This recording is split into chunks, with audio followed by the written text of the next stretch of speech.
Good morning. Welcome to our training. We are so pleased today to have with us Priscilla Boyd from Southwest Co-op, and she's going to be talking about trauma and emotional regulation and throw in some information about our developing brains. And please join me in welcoming Priscilla. Hello, hello. I hope that you can see underneath my mask. You can't see underneath my mask, but I hope you can see how happy I am to see actual faces. And I know from switching presentations from Zoom to in person that everyone is a lot more quieter. They don't interact as much because they're used to the Zoom where you're not able to interact. But I really prefer interaction, so I want you to be able to, I'm trying to find ways that we can safely interact today. So please do that. Please get engaged because that will be more meaningful for me and hopefully more meaningful for you. And we'll just be able to get the most out of this. So I'm a social worker by trade, and I've been for over 3 decades, so kind of a lot. So I'm going to just bring to you my journey as a social worker regarding this topic, as well as, hopefully, some things that are coming up in science. And Daniel Siegel, who's a workbook that you received the workbook to his book. I really should give Tina also, Daniel Siegel and Tina credit for a lot of work on brain science regarding emotional regulation. So this is a workbook and it works really well for parents. This is sort of like a family workbook. But it has a lot of exercises that parents can use to help their child. So that's that book, but it's a companion to a blue book that has sort of the same title, The Whole Brain Child. So we're going to talk about that. Okay, so first of all, I want to know who you are here in terms of teachers, interpreters versus social workers, and other services. So if you are a teacher, would you raise your hand for me? All right, teachers. Okay, if you are a social worker, will you raise your hand for me? Okay, so we got almost half and half. So then the other category, would that be interpreters or anybody is an other than those two? Oh yeah, we got administrator there. Okay, 2 administrators, 3 administrators, awesome. Okay, so there is probably a lot that you know about trauma. You've been hearing about trauma, COVID and trauma, working with kids that you already know, and then there's the ones that you want to know. So I want to kind of activate your prior knowledge, right? Plus help me direct where I'm going to, maybe dig a little deeper, spend a little more time based on some of the things that you want, so that this becomes a workshop for you, not me talking, okay? So I put some stickies on both sides of the table, and if it's a green one, that's key lime. It's key lime is the green one, and key lime it starts with a K, and so that's no, all right? So things that you kind of already know, try to put those into words. If this were a different setting at a different non-COVID time, I would probably have you gather around a piece of paper and talk with each other, but this is the safer way to do it. The safer way to do it is put things on a green sticky of things that you kind of already know about emotional regulation and trauma. And then the pink or watermelon color, is things you want to know. It starts with a W, watermelon, W, okay? So watermelon color, pink, those are the things you want to know. So I'm going to give you a minute to write those things down, write as many as you can. By the way, I have a lot of prizes throughout the day. I have extra books. So the first prize goes to whoever can tell me they've gotten done the K's or gotten done some W's.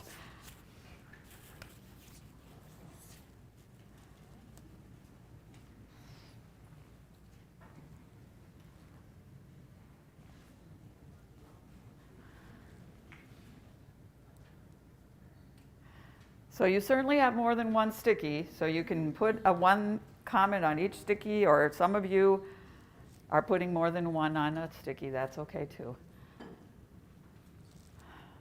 So when you feel like you're done, would you put it on the poster that's on the wall?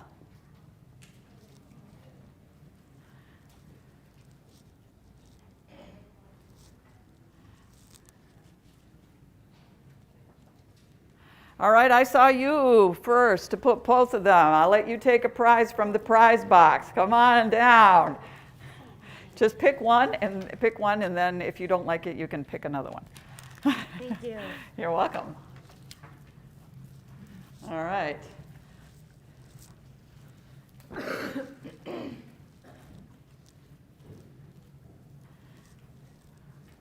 All right, I saw you pick a prize. You can take a prize. Pick one. Just pick where, just pull it out. Yep, if you don't like it, you can take another one. All right. Okay. All right, I guess I'm going to go around and start reading them. Please feel free to still put them up. Am I driving you crazy by moving around? Okay, good. All right. Whoa. Okay, so the things we want to know: it impacts development, impacts the entire family, impacts learning, impacts social skills, impacts mental health, impacts perspective, impacts social interactions and self-esteem. Everyone is affected some sort of trauma, seen or unseen. Frequency is increasing, and we need more services, and we see it often. And it can be passed down from generation to generation.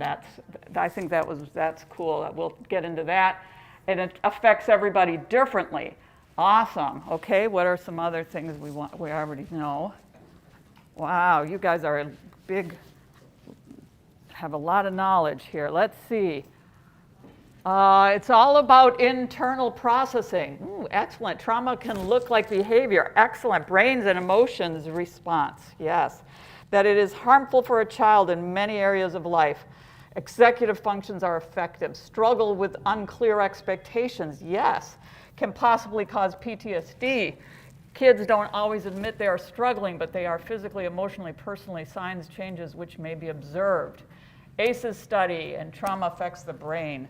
Wow, you guys are smart. Okay. All right. And over here. So because you guys are so smart, I want you to feel free to ask me a question in the middle of what you won't derail me. I won't lose my track. I won't necessarily know the answer. It's not like I'll know the answer, but I won't lose my train of thought. Affects all our students. It prevents in a variety of ways. Name it to tame it. Excellent. We'll talk about that. Symptoms. Trauma affects children for a lifetime. I know that trauma seems to be increasing due to current situation and pandemic, and trauma impacts learning and impacts future success. We need to listen, let kids know it's okay to feel whatever feelings they have, learn to use self-regulative skills and PTSD, and teach coping skills to de-escalate. Excellent, excellent, excellent. Okay. Oh, I missed that one. Over here. Wow. I'm impressed already. Okay, over here. How important it is to consider trauma, how it impacts development and growth and can affect learning, disrupts daily life skills. There's trust issues, many causes, and it affects people in different ways and can affect functioning. And it impacts trust, and trauma hits kids differently. Okay, so some of the things you want to know is how to make all staff understand. Okay, and some resources. Okay, excellent. And how to help them cope, and additional resources and easy guides, tips for the classroom, general ed teachers, other staff, words, terms to help talk about trauma, excellent. Ideas of tactile soothers, excellent. How to support executive functioning and healing in classrooms, and best strategies to use with so many experiencing trauma during COVID. Oh boy. I love the compassion I'm seeing here.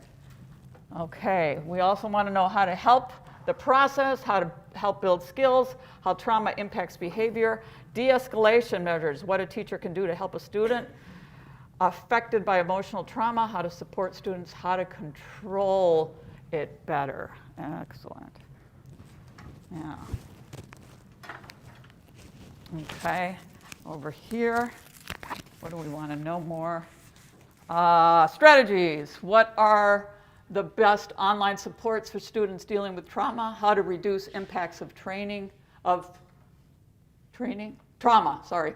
Long-term coping skills, how to best serve trauma victims, best practices, how to deal with it in the classroom, how to approach behaviors when they are rooted in trauma, signs of traumas, and how to support students with trauma. So how, if they're rooted in trauma, how is that different than other behavior problems? I see that. Want to know how to convince people this is a real thing, how to convince others trauma is a real thing, how to educate others that regulation is needed before learning can occur, even though teachers are overburdened with things to do, something like that. I totally know that. Strategies related to behavior, what kinds of access to community resources. I want to know how to recognize it, practical strategies, small traumas versus larger.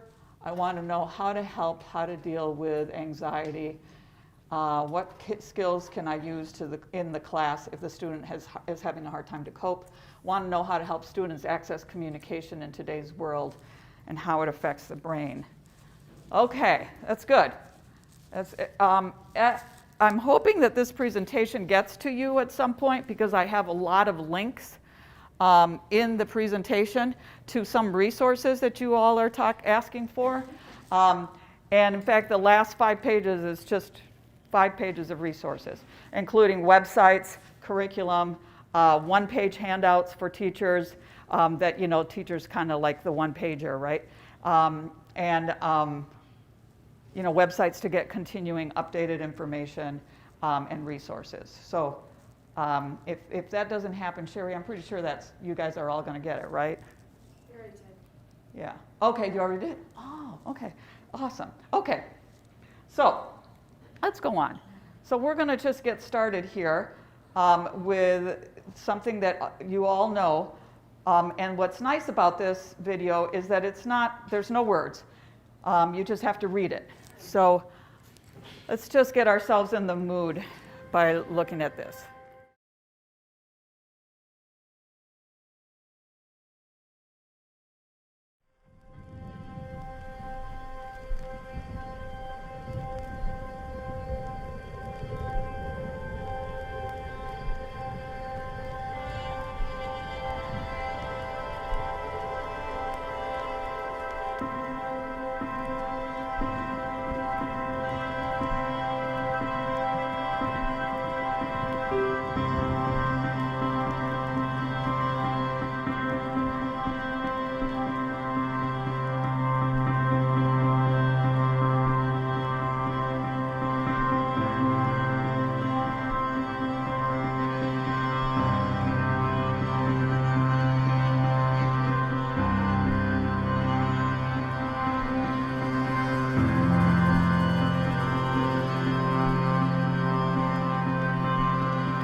Okay, I'm sorry, I didn't realize in the back you couldn't see those words in white, but so you get the idea. What I liked really about this video is if you knew what they experienced, would you respond differently? That whole question. If you knew what someone was experiencing, would you respond differently? And there's a lot of times we don't know what's going on under the surface, right? And what I also like about this video is it's talking about the adults in this, in the world too. You know, we're also carrying a lot of stress. The people we work with are carrying a lot of stress.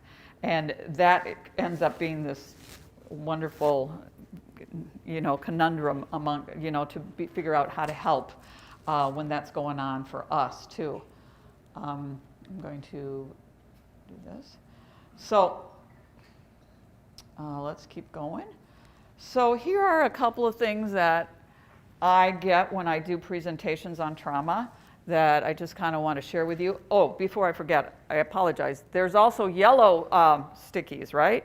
And that's lemon colored for learn, okay? So if there's something that you get in a new way, some of you, you're very, I can tell, you're very compassionate and very experienced and have gone through a whole lot of workshops on this, but you might see something in a new way. Or there's something that you want to remember, like some of you asked for some phrases, right? Or you know, something like that you want to like carry on. Would you just write that on the lemon-colored ones, and we'll share it with each other. What you gained from our talk today, our time today. And you know, that's a whole reason we're spending time, is to be able to get something out of it. So I know that when you write things down, you remember them better, right? We have like a body memory because we wrote it down. So I'm encouraging you to do that. So here's a couple of things that I get when I do presentations on trauma is like, is everything trauma? You know, so like those examples of all of those stressors that all those different people have, is that all trauma? Is stress the same thing as trauma? Is everything trauma? That's one of the things that I get. The other thing I get is like, does this mean we have to put a blind eye to misbehavior, you know, because they've been traumatized? So that's another perspective someone has. Some other times it's like, I'm not a social worker, so why is this my problem? Why, you know, what am I supposed to do? That's not my role. And then, or, you know, thanks a lot, Priscilla, you just gave me a problem I didn't know I had. And now I have, in addition to all the problems that I knew I had, now I have another problem that I have to think about. And then the other thing is, sometimes I also get like, you know, I've gone through a lot. I've gone through all of that, and I don't behave like that. Or that, you know, so, you know, what gives? You know, I've gone through stuff too. So that's the other perspective I get. And then the other thing is, help me. What realistically can I do? I got all of these things I'm supposed to do and required to do. So those are the concerns that I think staff come in with. And you know, because we're talking about sharing perspectives, you know, this is a perspective that is valid, that is real, that probably your staff, you guys are here because you want to know more, but the ones that aren't here are probably kind of a little bit in that. So, all right, so let's keep going. So I just wanted to share in terms of my journey. I said that I have been doing this for decades, you know, as a social worker. And you know, because it was so long ago that I went to school, we didn't have brain science at that time. We did not have the ability to know what was going on in the brain. And that has just gotten a whole bunch of new information. So to try to stay current, given the fact that my schooling was so long ago, you know, this has been something that's been my challenge. The other thing is, when I went to school, we had these fantastic therapeutic interventions that were, you know, like cognitive behavioral therapy or like talk therapy, you know, psychoanalysis, all of these things that were very much what we'll find out later. Upstairs brain. When we talk about upstairs and downstairs brain, remember, I'll get into that. They're very upstairs brain interventions. In other words, you have to have your frontal cortex activated and ready in order to do these therapeutic interventions, okay? And so those are the kinds of therapeutic interventions I was taught, were talk therapy things and reasonable things with your mind. And when you're talking about trauma, the mind is not activated. So the frontal cortex is not online, and so there's a whole different set of interventions that you need that I was not prepared for back in the day. So then also this whole idea of post-traumatic growth. Instead of, we had PTSD, we had all the stress part, but we didn't really learn about how we could turn stressful situations, traumatic situations into growthful, resilient, grit, those kinds of words, resilience, grit, those words are also something that's been part of my journey. And then more recently that's been happening that I have decided to put into my consciousness, I'm sure it was out there, but I wasn't paying attention, is what is called decontextualized trauma, generational trauma, or racial trauma. And that's stuff that I was not prepared for in my earlier training. And so that's what I want to share with you, my part of my journey in those particular aspects. Okay? So these are the objectives that you would have in, like they put in for PD, for professional development, to find some co-regulation skills, to be able to identify students who are having trauma, and, to find ways to help them cope. But what I want from you guys, okay, is I'm hoping that you get some kind of understanding that will help you increase your patience, because that's what we need. And partly this patience is we need to take care of ourselves, because that's how we develop patience, is by being able to have good self-care practices and taking care of ourselves. Then we can grow our patience. So I'm hoping that you can grow your patience.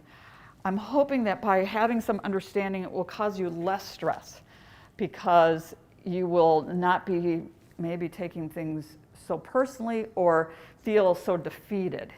And so that is also my hope. And I also want you to recognize what you're already doing, because I know you already are. I can tell because of the things you know of what you're already doing. And give yourselves a pat on the back, because we forget that we already are doing a lot of things that are trauma-informed. So I want you to pay attention to the things you are already doing and give yourself a pat on the back for it as we go along. And then think of one thing that you were going to add to your repertoire of support for kids. You don't have to add everything. Just pick one thing. And then I'm also hoping your interest will peak and you're going to want to do some more studying and look at some more resources. Okay, so that's what I'm hoping for today. Now I have a trigger warning, and what that means is that we're going to talk about emotional things, and we don't always have the capacity to pay attention to emotional things all the time, because we might be going through some things. There's a time to watch a sad movie and there's a time to watch a funny movie, right? And that depends on how you feel. And so this might be difficult for you as we're getting into thinking about kids and their trauma, and you thinking about your own trauma or thinking about your own children's trauma. All of these things might affect you. So be aware of that and do some self-care if that's happening. And what that means is tune me out if you need to, or take a break, or talk to a friend, okay? But take care of yourselves. All right, so these are the 4 parts for today that I'm hoping to get the first 3 in before lunch. And then we're going to focus the whole afternoon to educator behaviors, okay? However, as we go through those 3, you'll see that these are things that you already do. Even though the educator behaviors is at the end, really the educator behaviors are all through it, okay?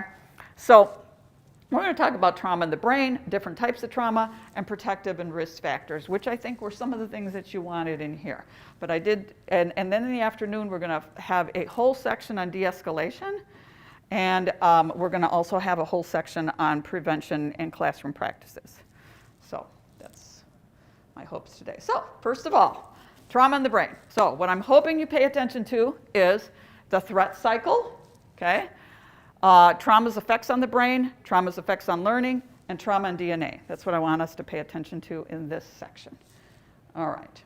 So first of all, a quick definition of what is trauma, and that's basically overwhelm. So for some people, that's where that question that I said before is like, how come I went through this and nothing happened to me? You know, I didn't get traumatized. The trauma is not the description of the event. Trauma is the description of the internal experience. So you could have had a move that was your external event. And that didn't overwhelm you.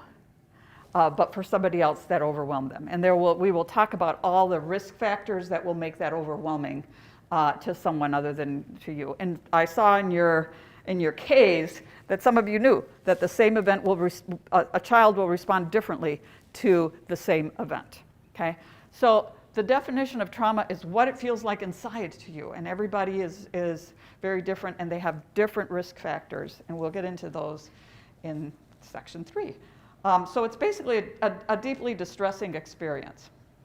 Okay, so let's talk about the threat cycle, okay?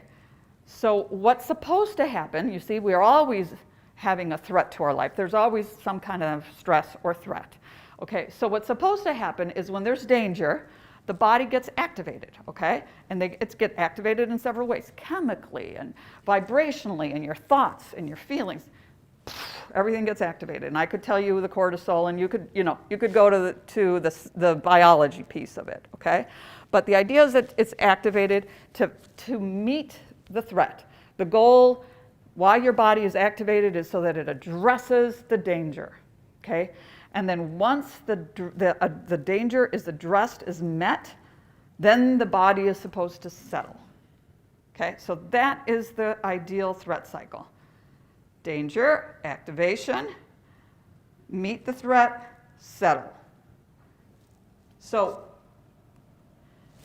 and then what happens if all of that goes well is that there's growth.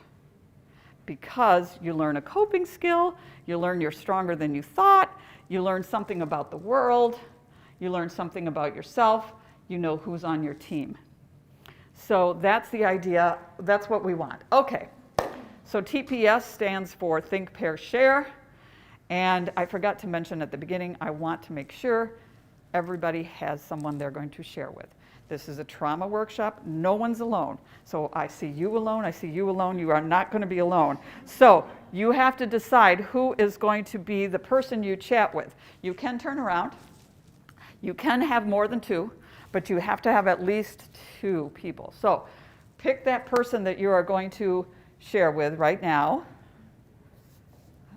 Talk to each other.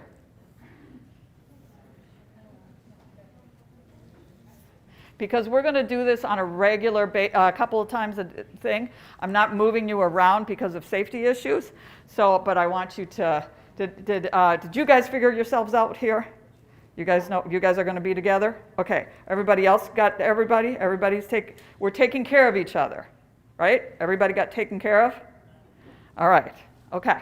So, think, pair, share with your group. What could go wrong with this threat cycle? Okay, this is what's supposed to happen. What could go wrong? All right, you want to move chairs to do that? So,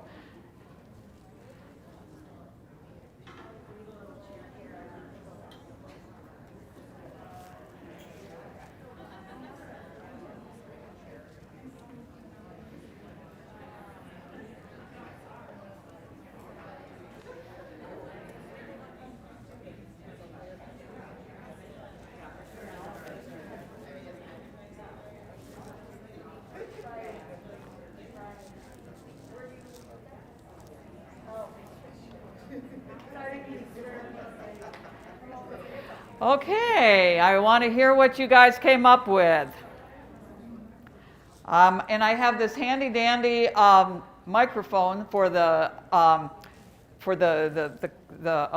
the recording, and apparently it doesn't make any, you can't tell that it's on, but it is on. So this is for people who are hearing it in the E fashion. So would someone like to say what would like to volunteer and say what they came up with in their group of what could possibly go wrong with this?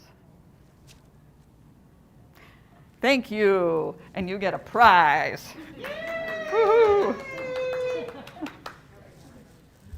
Well, we were saying, what if it never settles? What if it's a constant threat in their life and it may settle periodically, but it's something that continues to come back and it just never ends? Did anybody else think like that? Yeah, I see nods. All right, thanks. Anybody else want to contribute? Don't let me forget your prize. Anybody else want to contribute? What else did you come up with?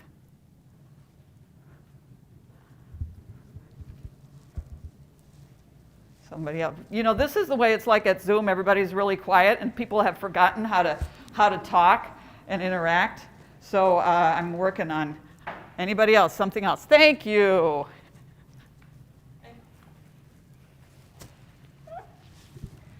We talked about the fact that there are different people that all of our students work with on a daily basis with different expectations.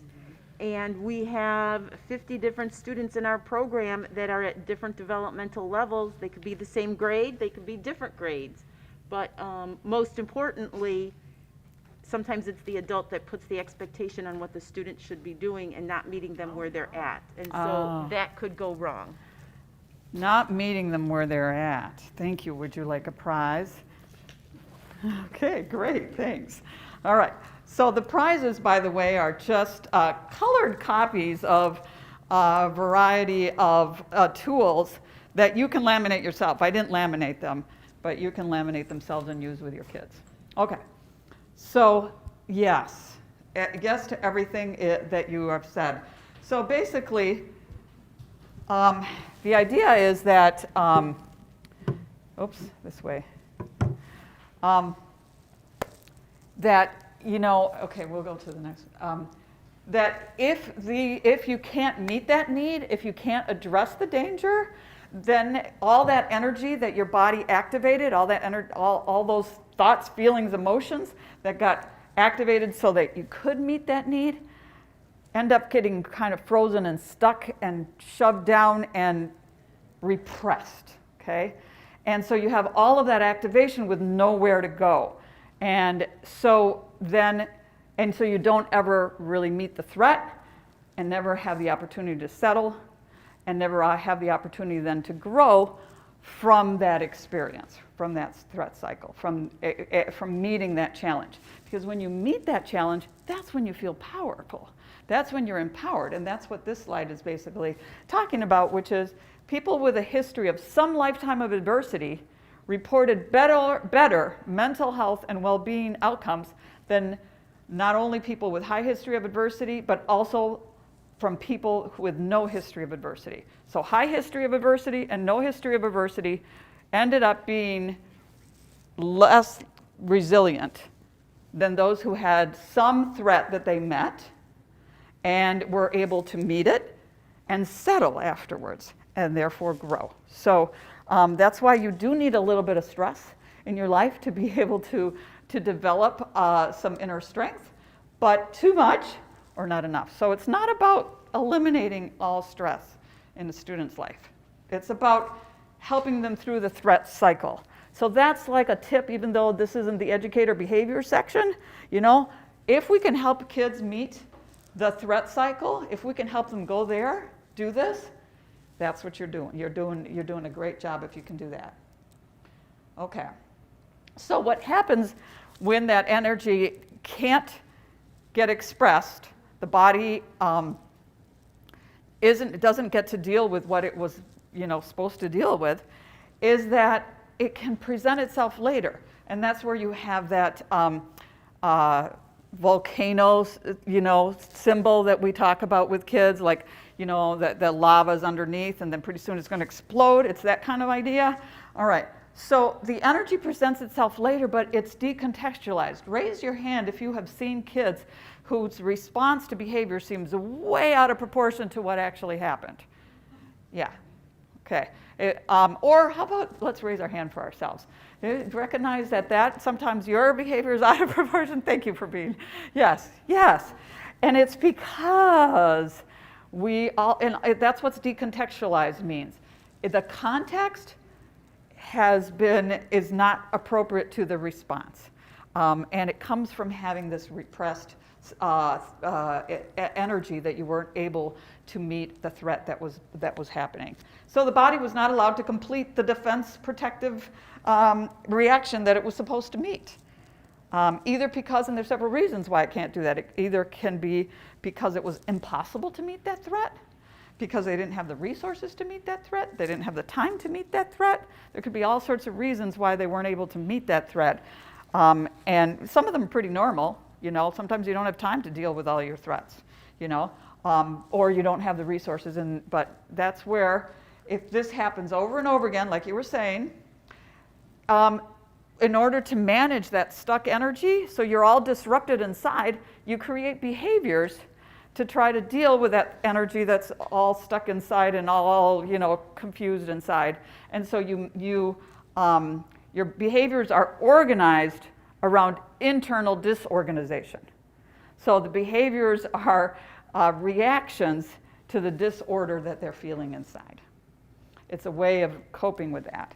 So that involves, so you have like defensive strategies that are involved, avoidance strategies that get developed, and then also a self-image gets developed as being weak or being a victim. So then you have that self-perpetuating identity problem that occurs by having that self-image of being unable to cope or unable to manage your threat. And then patterns of beliefs follow with that, like the world's an unsafe place, I'm not strong enough, nothing ever works out, those kinds of belief systems. And then they end up becoming kind of part of your personality, kind of part of how you go about in the world. And so it looks like, adaptations to stress start looking like personality difficulties. So, tell me, raise your hand if you've seen the hand model of the brain before. Only my people in the back and another person. Perfect. I'm going to take a little time with the hand model of the brain because it's an awesome tool to teach students, awesome tool to teach teachers, and it's always available. Okay, that's because you have hands. Most of us do have hands. Okay, so hand model of the brain is by this Dan Siegel came up with this. So this is helpful. So what he's talking about is how trauma changes the brain. So he uses the hand as the example of a brain. So this wrist here is your brain stem, right here, and that's your reflexes, right? That's your reptilian brain is right here, this part, on your spinal cord and the lower part of your brain, okay? And your thumb is the limbic system, which involves the amygdala and the hypothalamus. We'll talk about that in a second. That's the part that's in the middle of the brain.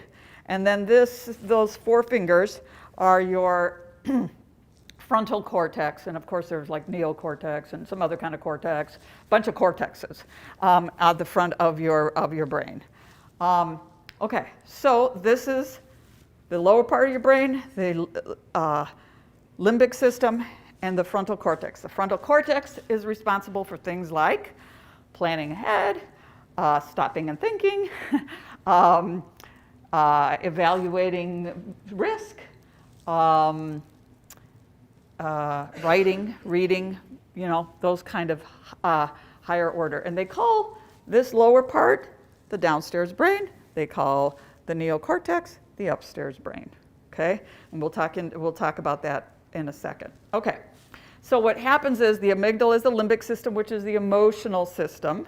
That's what the limbic system is. The amygdala is in the middle, and it is the guard dog of the brain. So it's supposed to assess danger.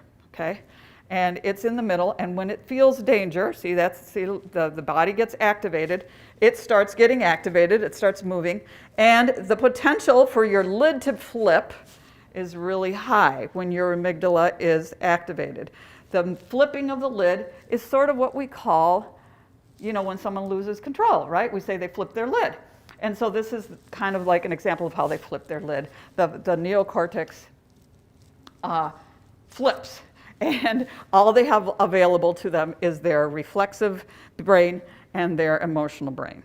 And they are not able to access that stop and think function, the evaluating risk functions, the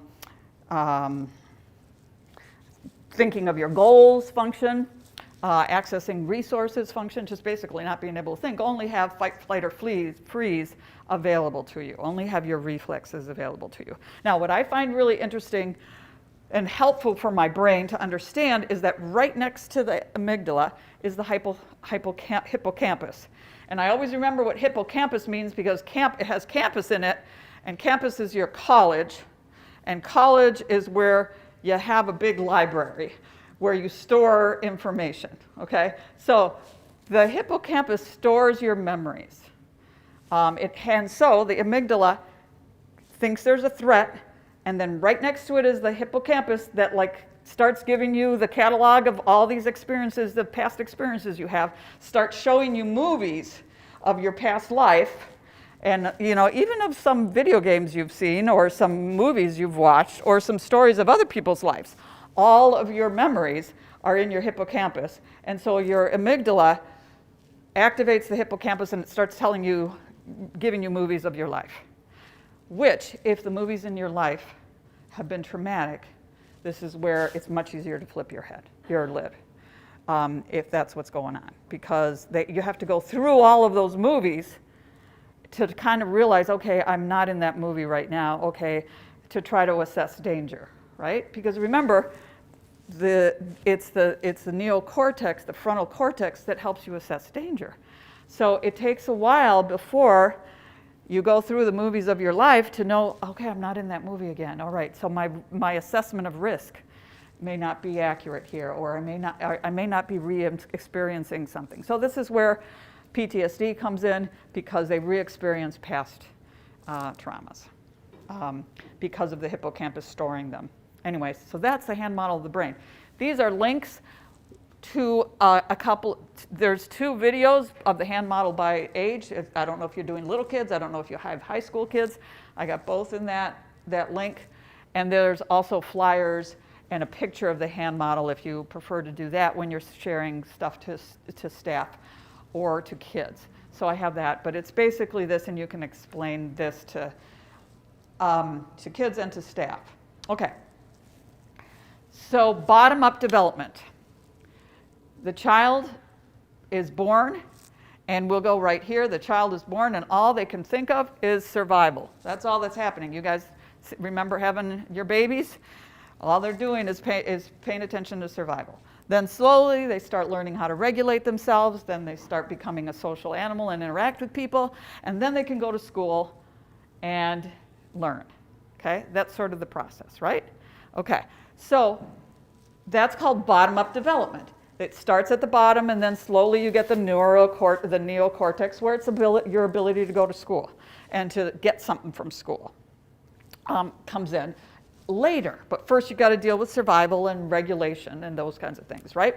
Okay, so in typical development, when you're ready to go to school, your brain, the amount of space in your brain should look like this, typical development. So the amount of space in your brain for survival should be this big at school age, right? And look at all this, that you're ready for school. A large part of your brain is ready to learn, okay? And if you've had adverse experiences, a lot of traumatic experiences, this is the way your brain looks, okay? Your brain has a lot of space in it for survival, and then very little for ability to go to school, to pay attention to school. That's because of bottom-up development. This is the way we all start, but kids can end up staying there, right? And never move to this, given their life experience.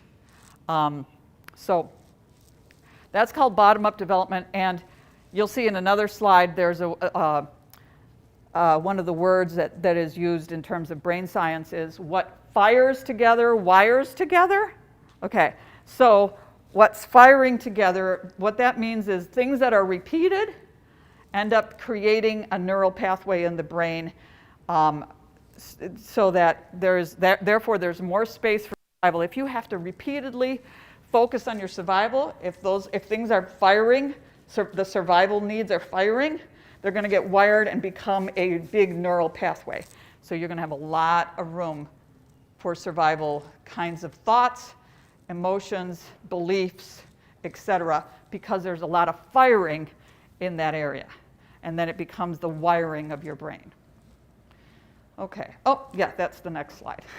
Okay, so and that's what's called neuroplasticity, in the sense that your brain changes based on your experiences. So the things that happen to you will affect this bottom-up development, because what wires a lot, but we all know that from habits.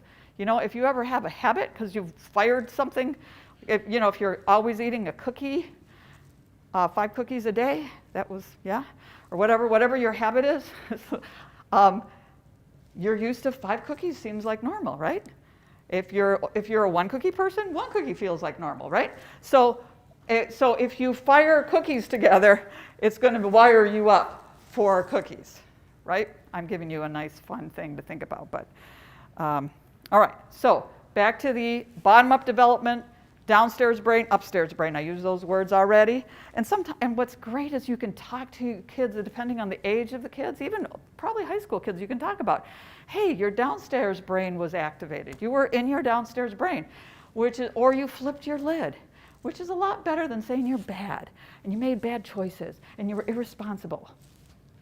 Even though those are just more shaming words, And talking about it in terms of your brain, you stayed in your downstairs brain takes the shame out of it. So this basically is talking about being more primitive, the basic functions, and the impulses of fight or flight is the downstairs brain.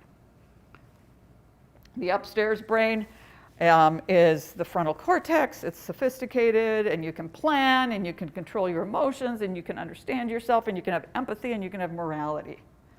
That's the upstairs brain, the frontal cortex. And the amygdala is the word amygdala means almond. It's because it's an almond shape. So that's all it is. It's nothing else fancy about it. It's just the size of it. And it is part of the downstairs brain, and it is the guard dog. It's the watchdog. And it can do what is called hijacking. Your amygdala can hijack your brain. In other words, flip your lid. It can take over. Your amygdala can take over. And it gives you no access to the upstairs brain. So basically, you can't reach it. When you're in a fired up mode with your amygdala, this is not going to work. And that's what we're going to talk about with educator behaviors and de-escalation, is figuring, because all of, like I said before, in terms of my journey of learning about trauma, all the interventions that I was given had to do with the brain that they don't have access to. They don't have access to the brain. They don't have access to all of the interventions that I was taught. They can't utilize them when they're in their downstairs brain. So, no access to the frontal cortex. Okay. So, Resma Meniken, who's a social worker that works with the Minneapolis Police Department and has been doing a lot of work since the George Floyd issue, basically, this is his quote: "Traumatized bodies don't think. If you think a traumatized person consciously intended to take that action, you're not understanding trauma."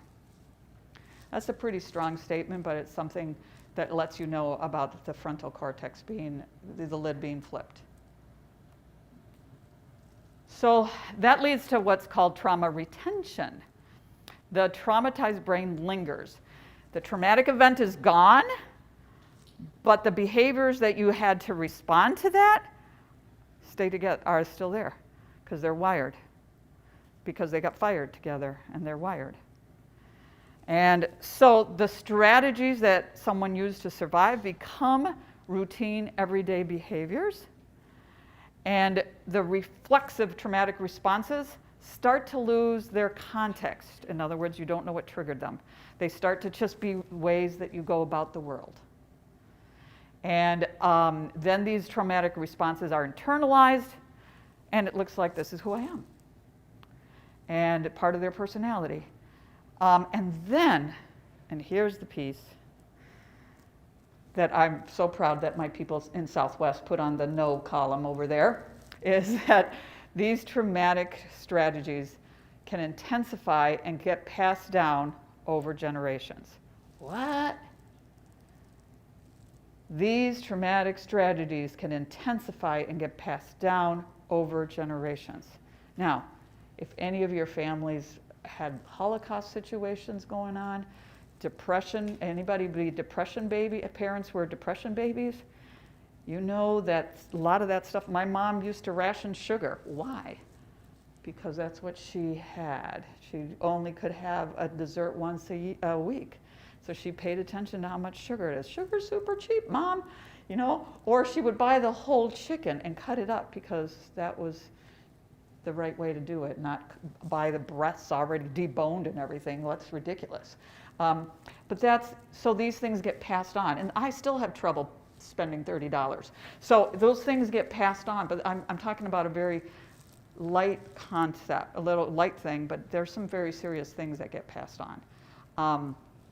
This is the part that blew my mind, and I was talking to my adult son, and I have a very intelligent adult son. He's just a rocket science. He's so smart. Anyways, everything I say, he makes me fact check it. Anyways, so I told him that I found this out, and he made me fact check it, and there it is, right there, NCBI, NIH, government. So, what it says is, trauma responses are stored in the body, and they get passed on through the DNA to the next generation in the DNA. The effect of trauma exposure is passed to offspring transgenerationally via the epigenetic inheritance mechanism. So it's epigenetics, which is a little different than the RNA and the DNA, and we're not going to get into all of that. Through the methylation alterations that has the capacity to change the expression of genes and the metabolism. Okay, so you know how MS is about methylation or whatever? That people who have MS don't have methyl in their methyl or whatever that word, methylation in their nerves, and so that's why they are unable. Their body is unable to move. Their brain is unable to communicate with their body about moving because they don't have methylation. So all I'm saying is that the more something fires together, wires together, and then it gets methylized, and making it even stronger.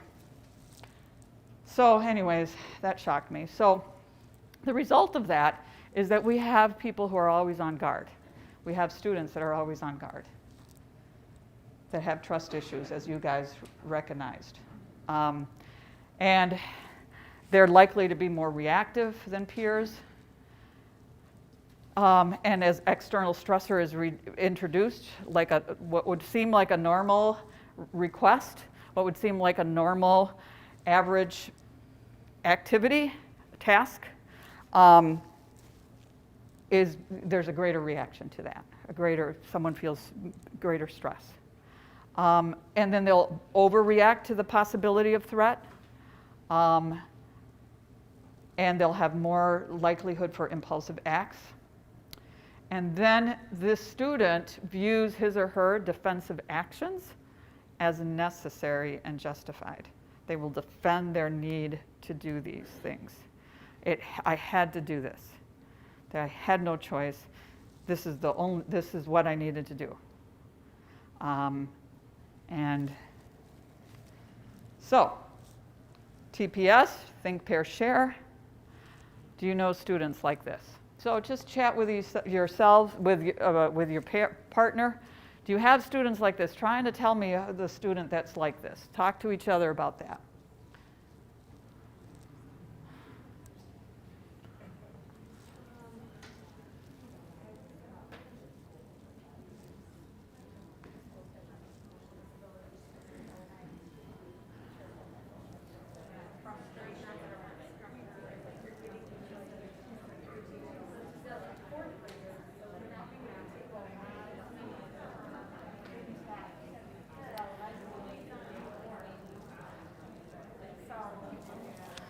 Okay, let's come back.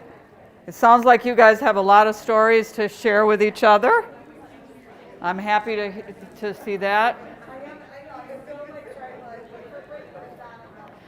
So let's come on back. I want to get done this next section before we break. And so if we could have just like a few more minutes, maybe Sherry, it's going to be a few minutes.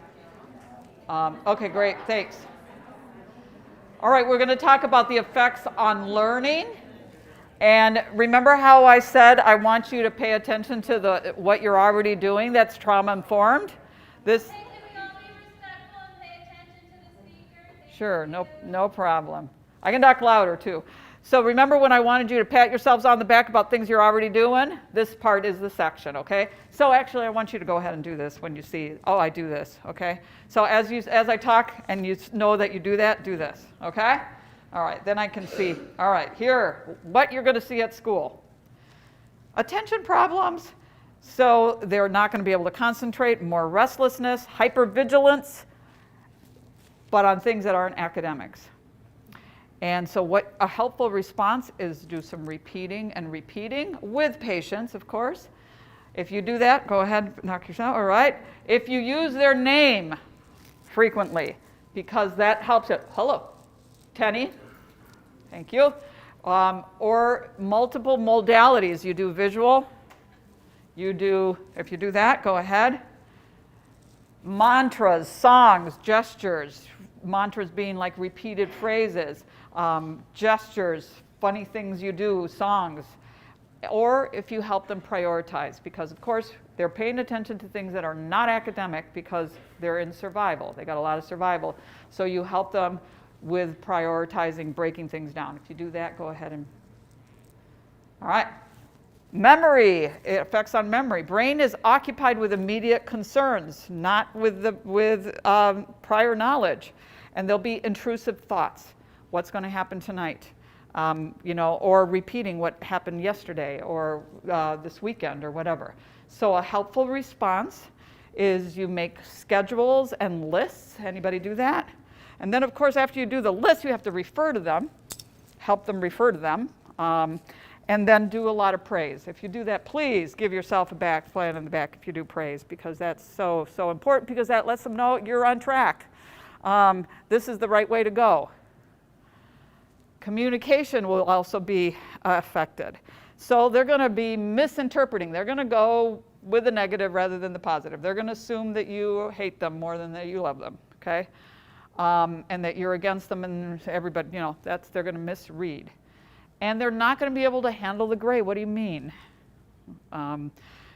So what you do is have more yes, no kinds of responses. Use multiple methods of communication, again, where you go with visual. And have more frequent communication and more routinized communication. You guys do some of that? Thank you. Do some of that? All right, see, you're already very trauma-informed. Okay, also effects on executive functioning. Planning is harder. Remember, the frontal cortex is not as developed as one, because they have a lot of reflexive, room in their brain is for reflexes, not for the planning part. So planning is going to be harder. Understanding cause and effect, is also going to be harder. Because they just are in reaction mode, not into response mode. So they're not going to be able to see the long-term effect of something. So calendars, countdowns, visuals, organizational supports. You do all that? Very good, very good. You're so trauma-informed. Then feelings, effects on feelings. They're going to have more of a sense of feeling left out and not important. Anger, blaming you, and that nobody likes that. Nobody likes you to be blamed, but that's what they're doing what other people have done to them. They're blaming you before you blame them, right? Over or under reaction. So your helpful response is just basically some understanding and patience and not taking it personally.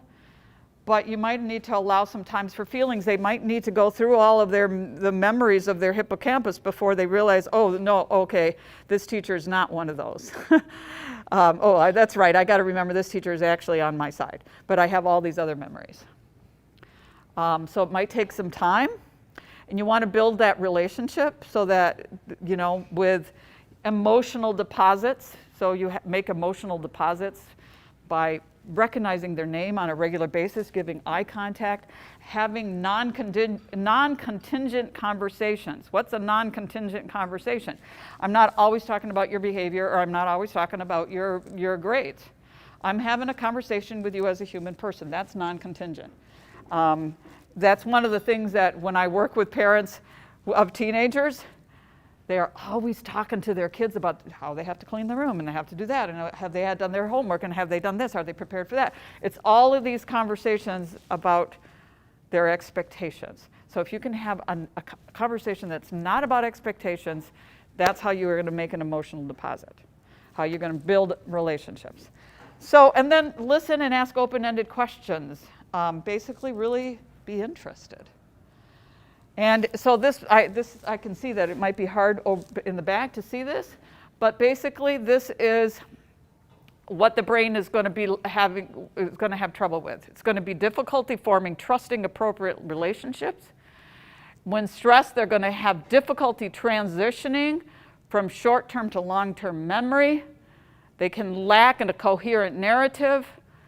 They're great at noticing shifts, but not great at interpreting them. Great at noticing a shift, but not interpreting it. Usually we'll misinterpret and easily threatened by the unexpected or small threats. Difficulty with ability to process information and use language for communication. And if we have a student with, you know, communication difficulties, that's even more. And a student who appears inattentive may actually be trying to read the speaker's mood and body language to try to identify whether they are safe or not. So just kind of, that's all the things that are happening to the traumatized brain as you're trying to talk, as you're trying to teach. They're going through all of that. And so I guess the other piece in terms of hints for learning is focusing on transitions. If you can do one thing differently, and I hope you're writing some things on yellow paper, on the yellow notes that we've talked about so far. If you can think of one thing, think about supporting transitions when they move from one activity to another, because that's when they're the greatest. That's the greatest gray area, right? And remember, they're not good at gray, and where most misinterpretation can occur. And again, there's shifts without understanding the shift. They know there's a shift, but they don't know why. So that will be where they're most likely threatened. Okay, so fight or flight looks in the classroom. Flight looks like withdrawing, skipping class, daydreaming, seeming to sleep, hiding. Fight looks like acting out, acting silly, defiance, arguing. And freeze looks like numb, refusing to answer, giving a blank look, refusing to get your needs met, feeling unable to move or act. So we're almost done and take our break. Yay for neuroplasticity, because the piece I want to leave you is, yes, their experiences affected their brain, changed the way their brain was, made them have a big downstairs brain, a big survival brain, and not much of a neocortex. But because of the same process, neuroplasticity, you can provide positive corrective experiences so that they can start growing, feeling more safe, have less concentration on the survival mode, and more on getting ready to learn. So the brain that is susceptible to adverse environmental effects is equally susceptible to positive, enriching effects. And that is what we do, ladies and gentlemen, as educators. And we should be really proud of ourselves. Okay, for a prize. Who wants to show the hand model of the brain? Who wants to do that? You get a prize.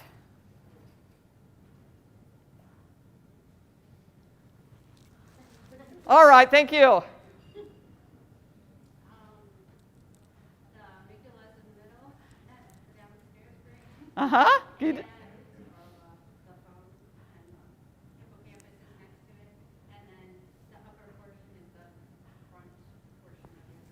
All right, come on down. Thank you very much.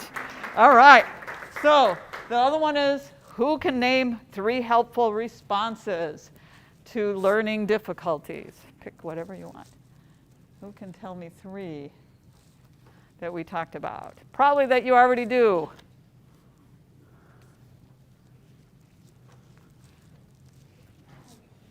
Good, we got a volunteer. Thank you. I was going to say, giving them time to respond. Thank you.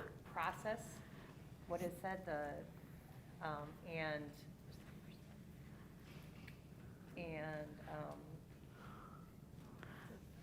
Stuff you probably do all the time. praise. Yeah. Excellent. Okay, I think it's time for your break. Oh, does it matter? Yeah, oh, no, yeah, so, nope, it doesn't matter. Let me see if those fell out. All right, so let's talk types of trauma. I think that was on some of your wanna-knows. So we're gonna first talk about ACEs. Raise your hand if you've heard of ACEs before. Okay, a significant amount of you have not. This is the fastest 3-minute description I have seen about ACEs. So let's hope everybody can hear it.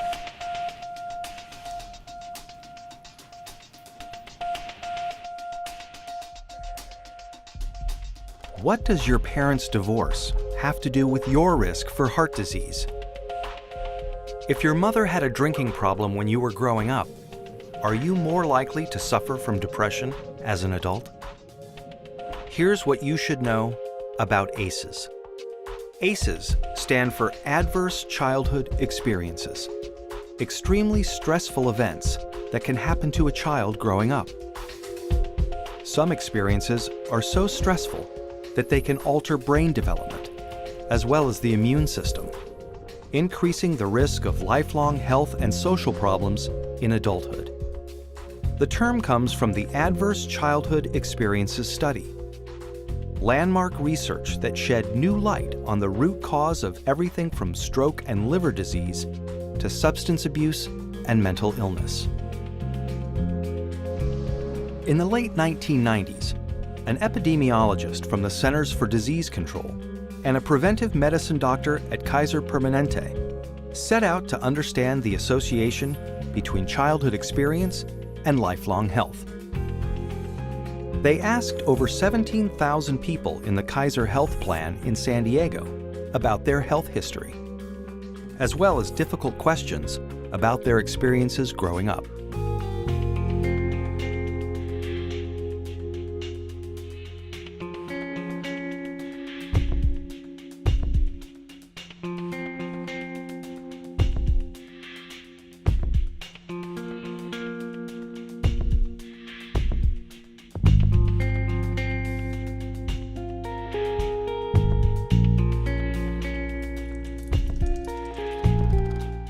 Anda and Felitti tallied up 10 different kinds of adversity in this largely middle-class and college-educated population.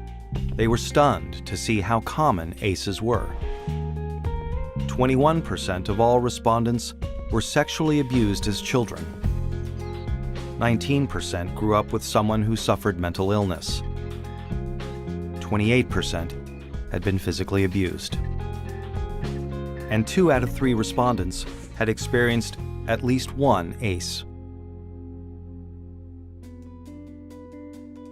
The researchers next looked at how someone's ACE score, or the number of adversities they experienced, related to a wide array of serious health and social problems. They saw that the more ACEs someone had, the greater their risk for poor outcomes compared with someone with no ACEs.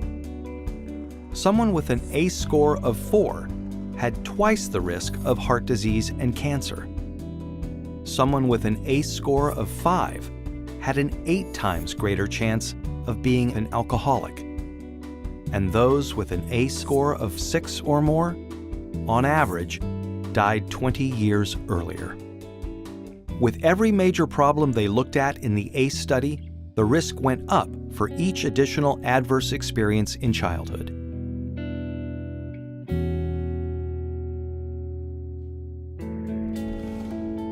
As Dr. Robert Anda says, what's predictable is preventable. It's important to remember that ACEs are not destiny. ACEs are a tool for understanding the health of a population as a whole. For individuals, an ACE score can be a tool for understanding their own risk for health and social problems, and empower them to make changes for themselves and their children. ACEs tend to get passed down from generation to generation and are common across all income levels, races, and cultures. But increasingly, people of all different professions and backgrounds are coming together to discuss how ACEs affect their communities. They're finding new ways to treat and prevent ACEs. Many doctors are starting to screen their patients for ACEs as part of their medical history. More schools are becoming trauma-informed, considering the source of problem behavior when disciplining their students, instead of immediately suspending or expelling them. To learn more about interrupting the cycle of adversity and improving health and well-being for the next generation, please visit kpjrfilms.co. Okay, so ACEs stands for Adverse Childhood Experiences. And we are going to talk, one of your handouts has the adverse childhood experiences by developmental age, as well as protective factors by age, and protective factors in the individual, and protective factors that you can be as a community, as a school or a community. So that we're going to have a little activity where we're going to go through that together in your pair share groups. But just so you know, that's so these are the 10 questions. Also, I forgot how many thousands of interviews this was. This was a lot of people. It was like 67,000, and they all had insurance. So we already know that level of population that already has insurance. So these aren't the uninsured. And they all, there was, I think the ethnic and racial and socioeconomic kind of spread was like all over. It was, you know, very high. And 20 years, they spent 20 years following these people. So it was a significant study. And these are the 10 factors that they analyzed. And so, you know, as it said in the video, the higher your ACEs score, the more likely for social problems as well as physical problems. And this was sponsored by the Department of Health, the CDC, I think, also. And so they were focusing more on the physical health, but they ended up also looking at social problems too. And so here is the mechanism for what happens with adverse childhood experiences. First, you have adverse childhood experiences. That results in disrupted neural development, which we talked about with the upstairs and downstairs brain. And then that leads to social, emotional, and cognitive impairment, again, because of that upside down triangle.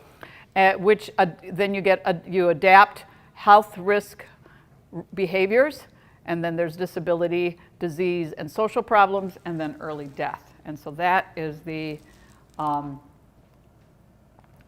possibility here. So now here's a school, and there's 30 kids in a school. They say that about 13 out of 30 in your classroom will have at least 3 or more that are actually going to be a challenge, create challenge for them. If you think about your classroom, would you say it's about that percentage? Or would you say it's more? I know you guys work with kids that have, you know, language difficulties. It might be higher. So what happens when you have had a significant amount of ACEs? In typical development, you have this belief that I live, that's this column here. I live in a predictable and benevolent world. I am worthwhile. I am hopeful and optimistic about my future. I have the ability to impact and change my life. Like we were talking in the back there, this is some self-talk that would be in a typically developing child's brain. The self-talk of a child that's been impacted by trauma would be something like, the world is not safe. People want to hurt me. I'm afraid. No one will help me. I am not good, smart, or worthy enough for people to care about me. it will never get better, and I need to establish personal power and control as a result. So there's good news and bad news. The bad news is that childhood trauma changes the brain. But the good news is that the brain is plastic and can work on changing back. The bad news is the child's experiences change the brain and affects learning. The good news is you can make corrective emotional experiences, which will also affect the brain. Traumatized brain will result in a distorted appraisal of a situation, but you are informed and can help them through that. The bad news is that they can get their needs met in inappropriate ways, but you can create safety for them to learn new ways. The bad news is they won't trust you, but the good news is you are trustworthy. And hopefully that will take some time and that can be reversed. All right, so let's talk about types of trauma. We're going to talk about complex trauma, communal trauma, racial trauma, big T and little t trauma. So, complex trauma. Complex trauma, the location of the trauma is in your body. Okay, so if I get in a car accident on 183rd in Harlem, that is a one-time event, pretty traumatic. A lot of other things could happen as a result, but maybe I did get hurt, but the location of the trauma is in the street. Okay, so when we're talking about complex trauma, frequently we're talking about abuse, sexual or physical abuse, neglect, and it usually involves betrayal. So the people that are supposed to take care of you did not take care of you. The people that you were supposed to trust are not trustworthy. And it also is of long duration. It can continue. It keeps coming. It keeps going on. And there wasn't available supports to help you with that, to help those, to help protect you, and that therefore interferes with attachment. Okay, so what ends up happening is, so the complex trauma involves betrayal. The saddest thing about betrayal is that it doesn't come from your enemies. And what ends up happening is a student has two competing needs. They call this radical attachment disorder, for those of you who are social workers. In some ways, you need people to get your needs met. You're a child, and you know you need somebody else to help you, to protect you. And you want that, and you want that attachment. At the same time, you know that that person could hurt you and threaten your survival. So what you see is someone who gets really attached and then gets really rejecting. Attaches, rejecting, and so a lot of teachers get confused about that if they don't understand this radical attachment thing, because it's like some days they were, first they were like loving on me and wanting me to be their bestie, and then they hit me, and so then that's like confusing, okay? It's not rational. It's not rational behavior, and that's sometimes very difficult to understand because what they had is two competing needs. They need you, and at the same time they're scared of you. So, and that's called interrupted attachment. So a securely attached child is going to feel that they're going to be able to get optimal development of their nervous system because they're going to feel secure and understood. And in turn, this feeling of safety results in an eagerness to learn, healthy self-esteem, and trust and empathy and all of those things.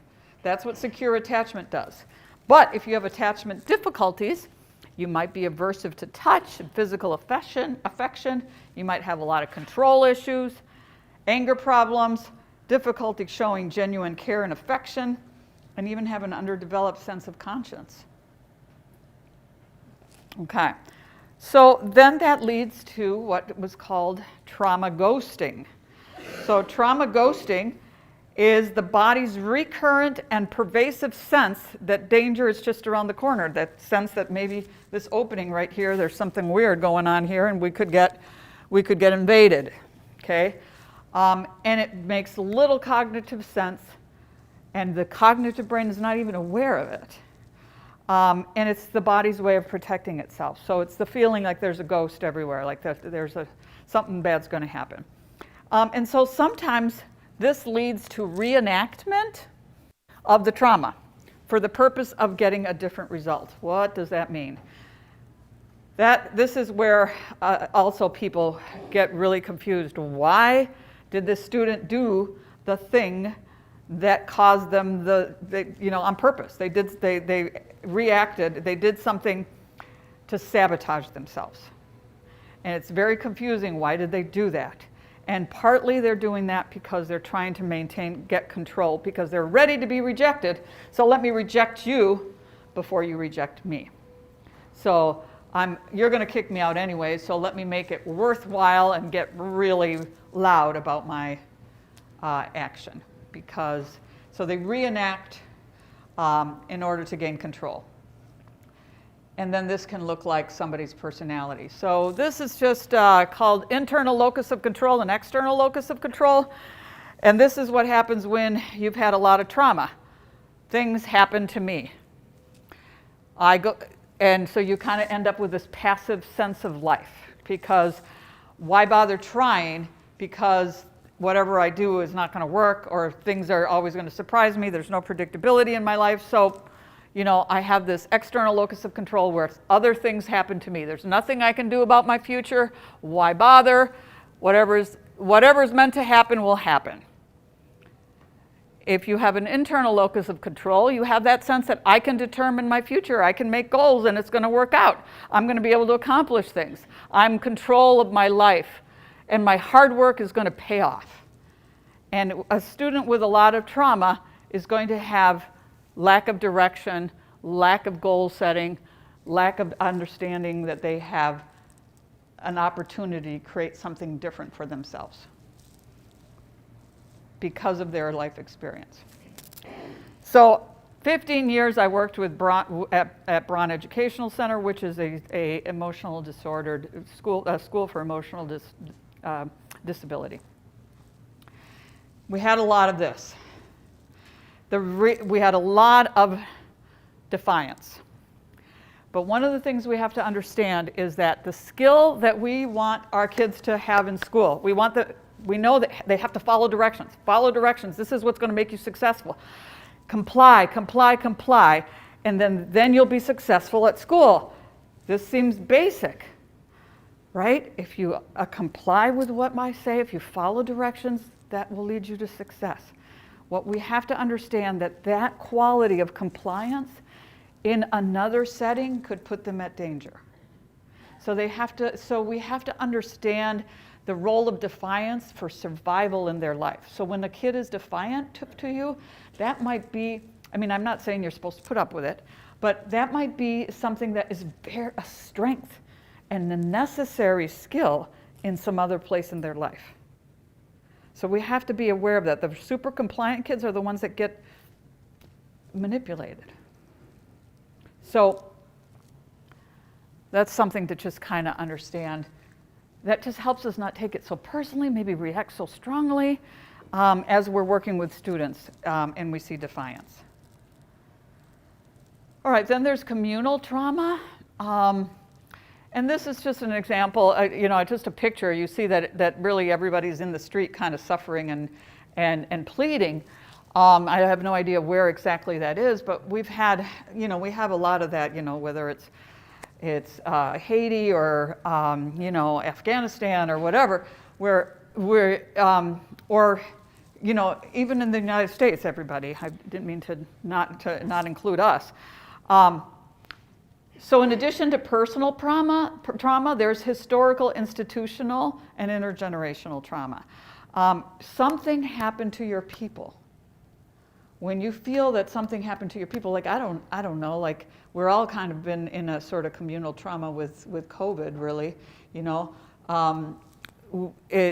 we experience it as a group. We experience this trauma as a group, but although we do know that the trauma of COVID is very different for different populations within our population, that different segments of our population have a completely different experience.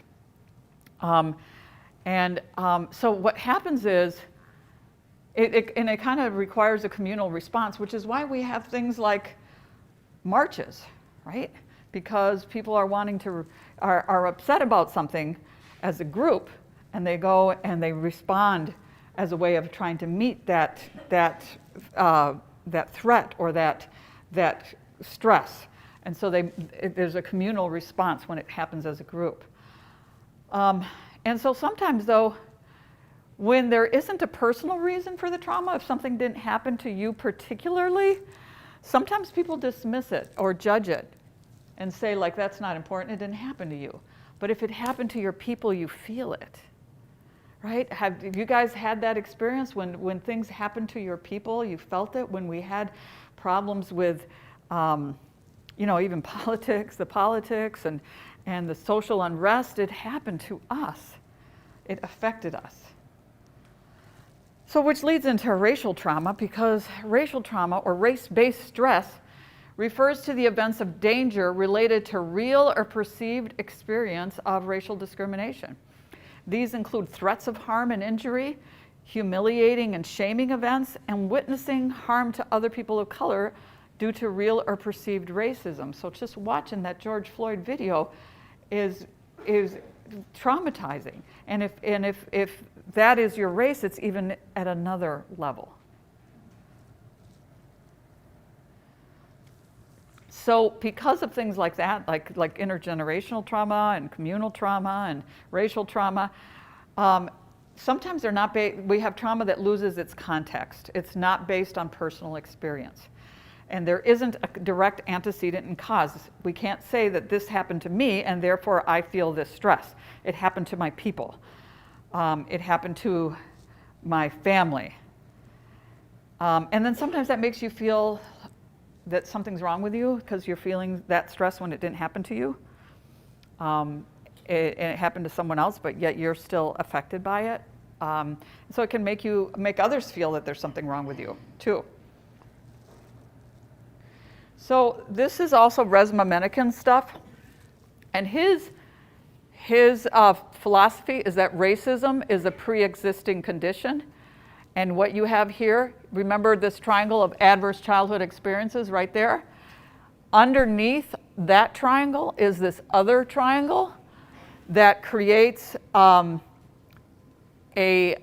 taxation on the body, historical trauma, intergenerational trauma, persistent, pervasive group, institutional adverse experiences, adverse adult experiences of your family members, and then creating a child with adverse childhood experiences. And that same triangle that we saw before, we have all of this that is part of the taxation on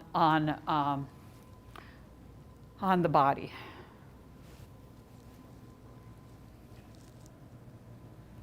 So then we also have big T and little t problems, big T and little t trauma, I'm sorry, and that's what the T stands for, trauma. So the big T trauma is major events that are overwhelming. The little t trauma is smaller losses.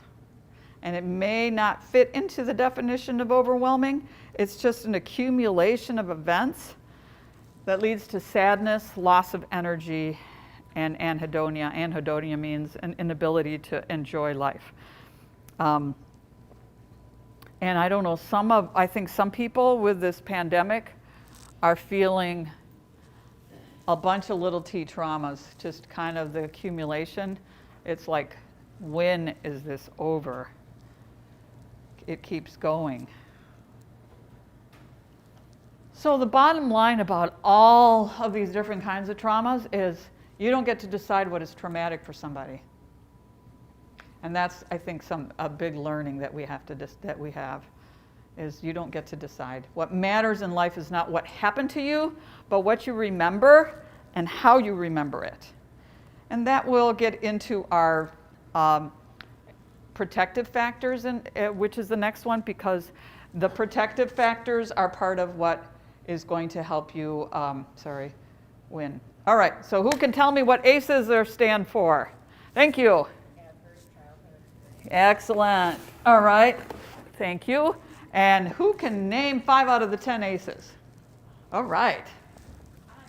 Physical abuse, emotional abuse, sexual abuse, homelessness. What did you say? Homelessness, incarceration. Yes. Okay, you don't have to do all 10. I just said 5. Excellent. Okay. Or if you wanted a book. Do you want a book or one of these? I'll take a book. All right. Excellent. All right. And then the other question I have is name and explain one kind of trauma. Anybody want to explain one kind of trauma? Going once.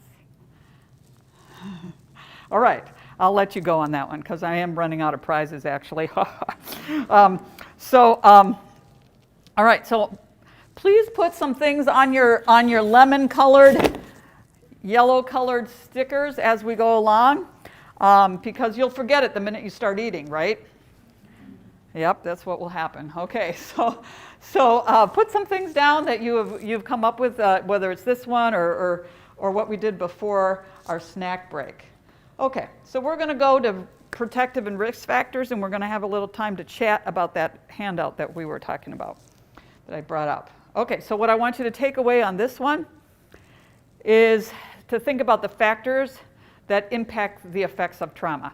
You know, like at the beginning, how I said that a lot of mentality is, well, I went through a whole lot, and I didn't turn out, and I turned out okay. How come you didn't? Or how come this person isn't recovering? And so we're going to talk about those factors. And then we're going to talk about how you can be a protective factor, how you can help. And then a little bit about problems with rewards and consequences. And then we're going to talk about top-down and bottom-up behaviors.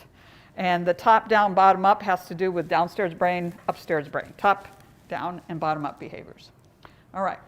So this is my favorite description of why someone might have a harder time with the same event as someone else, okay? So we start with a traumatic event, okay?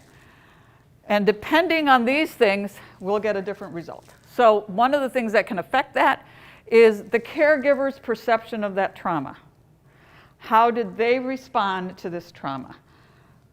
Now, if they have a generational they have low self-esteem, and they have a generational feeling of taxation on their body, and they have a mindset that says nothing goes well, and you know, we can't, life is shit, then you die. That's the only thing I could think of, so I had to get that out. So if they have that, that's going to make a big difference on how that's going to affect a child. The age of that child at the time of trauma is going to make a difference, and the developmental tasks that they were trying to accomplish at that time, and whether they were at that time mastering their developmental tasks or not. If they were failing at their developmental tasks and then they had the trauma, then we're going to see regression. The kind of stressor, like we talked about before in terms of the complex situation, like if it happened to their body, because if you remember about PTSD, there's triggers, right? Like the PTSD was originally coined or decided upon based on veterans, right? So veterans came back from the war. They're not in war anymore, but they like go out to eat with somebody. They go to someone's house and they see the wind kind of moving the bush as they're going into to go to an outdoor party. And they see the movement of the bush and they're like, phew, they're back in the war idea, that flashback, okay?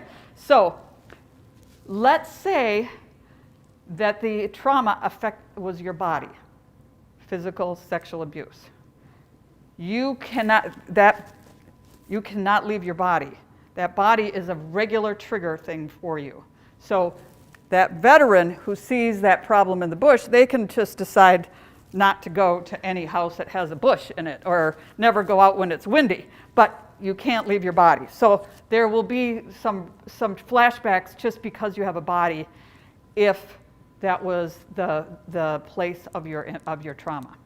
So that makes a huge difference, especially as we're going into adolescence and we're talking about sexual abuse and your sexuality comes out. You're getting all these flashbacks. Okay, so the nature of the stressor, the environment that you live in, which has to do with how much support you have, finances even, whether you were able to obtain some distractions and be able to develop some skills someplace else. And then what happened after the stress response. So like for instance, and that's where we get into the proximal reminders and the distal reminders. Okay, so the reminders of, a car accident, let's say, is if you go back to that street, you might get a reminder of that. You might get that. But you can, if it happened at 183rd in Harlem, you can decide to get to Tinley Park Center in another way. You can go on another way and avoid that reminder. But again, if it happened to your body, you can't avoid that reminder, and that's part of what's hard. And then the secondary stress has to do with, okay, you got in that car accident, and if someone died, and let's say it was the breadwinner, and you can't afford your house, so now you have to move, and then you lose your social connections and your school. So that's like all the secondary stress that happens after the first traumatic event. There's how much things happen afterwards.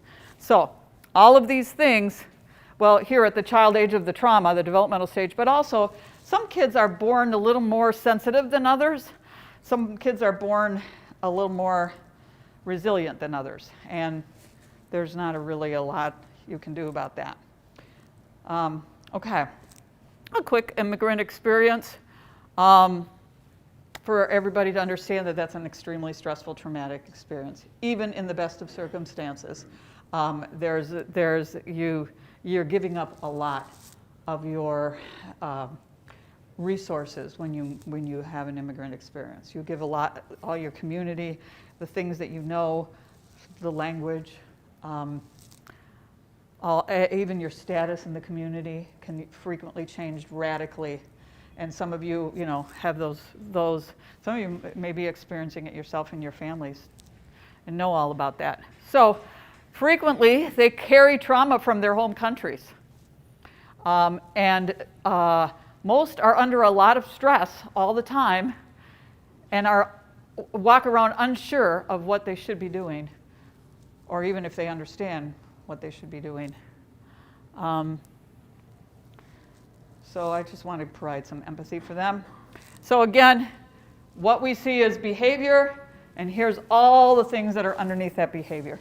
Kind of like the little movie we had at the beginning, where you just see them walking around, but there's all these other things that you don't see. Just a reminder of that. Okay, so this is where we're going to go to your handout with your group. And so here is a list of the adverse childhood experiences, okay? And here are what's called counter ACEs, okay? These are things that help you bounce back, okay? And so there's a list there. But in that handout, it's got a lot of descriptions of it. So I want you to go to your partner, yes, it looks like that. It should be colored. I spent money and bought you colored handout. Actually, it wasn't my money, but so go to your partner, and all I want you to do is look at the age group that you work with, right? And take a look at it, because it takes a while to understand this handout. So look at the index, the margin. What's that called when you, the key, right? And it will tell you like the little, all those symbols and what they mean. And take a look at that, and I want you to just read them together to each other and what you might do and what you have done. So this is a think, pair, share time. So go to your partner and start talking about what you see on that handout.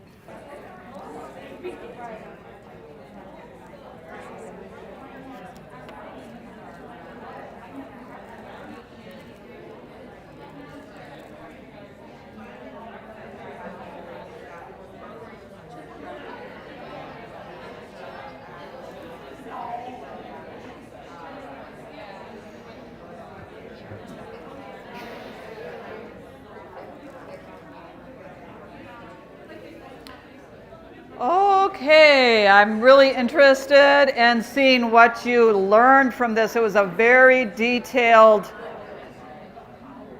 document, very detailed.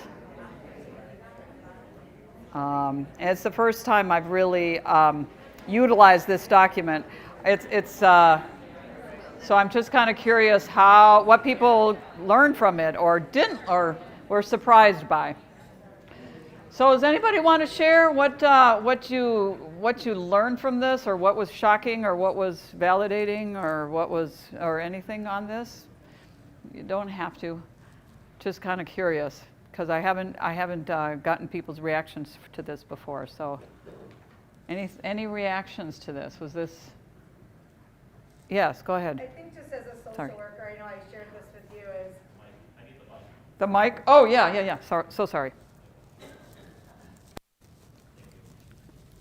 I think just as a social worker, just looking at this, I think it's very diagnosing, and we tend to do that, and so that's more probably my turnoff with it, where like, I think beefing up some of the protective factors would be nice, but I think it's good to look at, but yeah, just as I had said to you, it seems like it might have come from It's very negative. DSM. Yeah, it's very, it talks about the most shocking thing. Yeah, I get it, yeah. So the protective factors, the different kinds of protective factors, individual, community, they're all different kinds. Okay, over here, right? We were just saying that when you first picked this up, it seemed really confusing Uh-huh. to follow. And Yeah. then as you kind of used the key and broke it up, it's a nice tool to look at and reflect on. It's Yeah. more specific than it appeared when you first got it, at least for me. Yes. Good, thank you. So it was easier after that's why you needed to take some time. You did, couldn't just give this piece of paper. You needed to really analyze the little legend. That was Yeah. the word, the legend. That was the word I was trying to find. Anybody else want to say anything that they thought was about a protective factor or something that they realized? Okay, all right. So in summary of all of the protective factors, you see that number 2 there is teachers who care, right? Opportunities to have fun. That's really gone down with the pandemic. Predictable home routine. Feeling comfortable with yourself. Having a caregiver whom you feel safe with. Beliefs that provide comfort. Beliefs that, some of these things we can't do anything about, right? But maybe we can help with the opportunities to have fun, the teachers who care, liking school, beliefs that provide comfort, and maybe we can work on friends to help out. So basically, summarizing, if the more stability, financial and emotional, in the home, the better. The more extended support in the family or community, the better. The caregiver community understanding of the needs, so that the parents understand, the community understands. So it's so great that we're getting so much information out there about trauma right now, that we're seeing even, in fiction and, like in our TV, basic TV watching. People are understanding things a whole lot more, I hope anyways. Cognitive resources, physical health, emotional regulation skills, spiritual resources, personality helps a lot, and that's something sometimes we can't do anything about, and communication skills. That's something that I think you guys do full time, is work on that, so that there is all of those things that you're doing helps the trauma experience, helps so that is a protective factor. So this is just a thought about what if you were born into trauma rather than just trauma happened to you. It kind of has to do with the intergenerational communal trauma. The normal development is that an infant attaches to an adult that is ready to be attached to, that is ready to be a parent, with resources and a temperament that is available to respond appropriately to the child's needs. But we don't know what is this child supposed to do? What's appropriate development for infants who don't have that situation? Would maybe being unattached be appropriate? Should they stay unattached? Would it be smart for a child to resist directions if they were born into a family in which the temperament, resources, was not appropriately addressing their needs. Just kind of thinking that through a little bit. So PBIS is, positive. How many of you do PBIS in your schools? Okay, so you usually do some sort of positive behavior intervention of some sort. Everybody's trying to do that a little bit more. And one of the things that, and I just want to point that out, is because sometimes what we do when we're doing this positive behavior stuff is we're creating charts and motivational systems and rewards for kids and things to get them to do the right thing, which is great.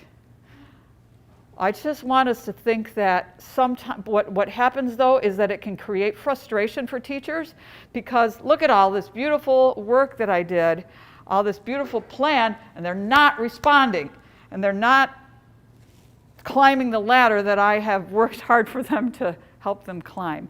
And you are doing all the right things, and you shouldn't stop doing that.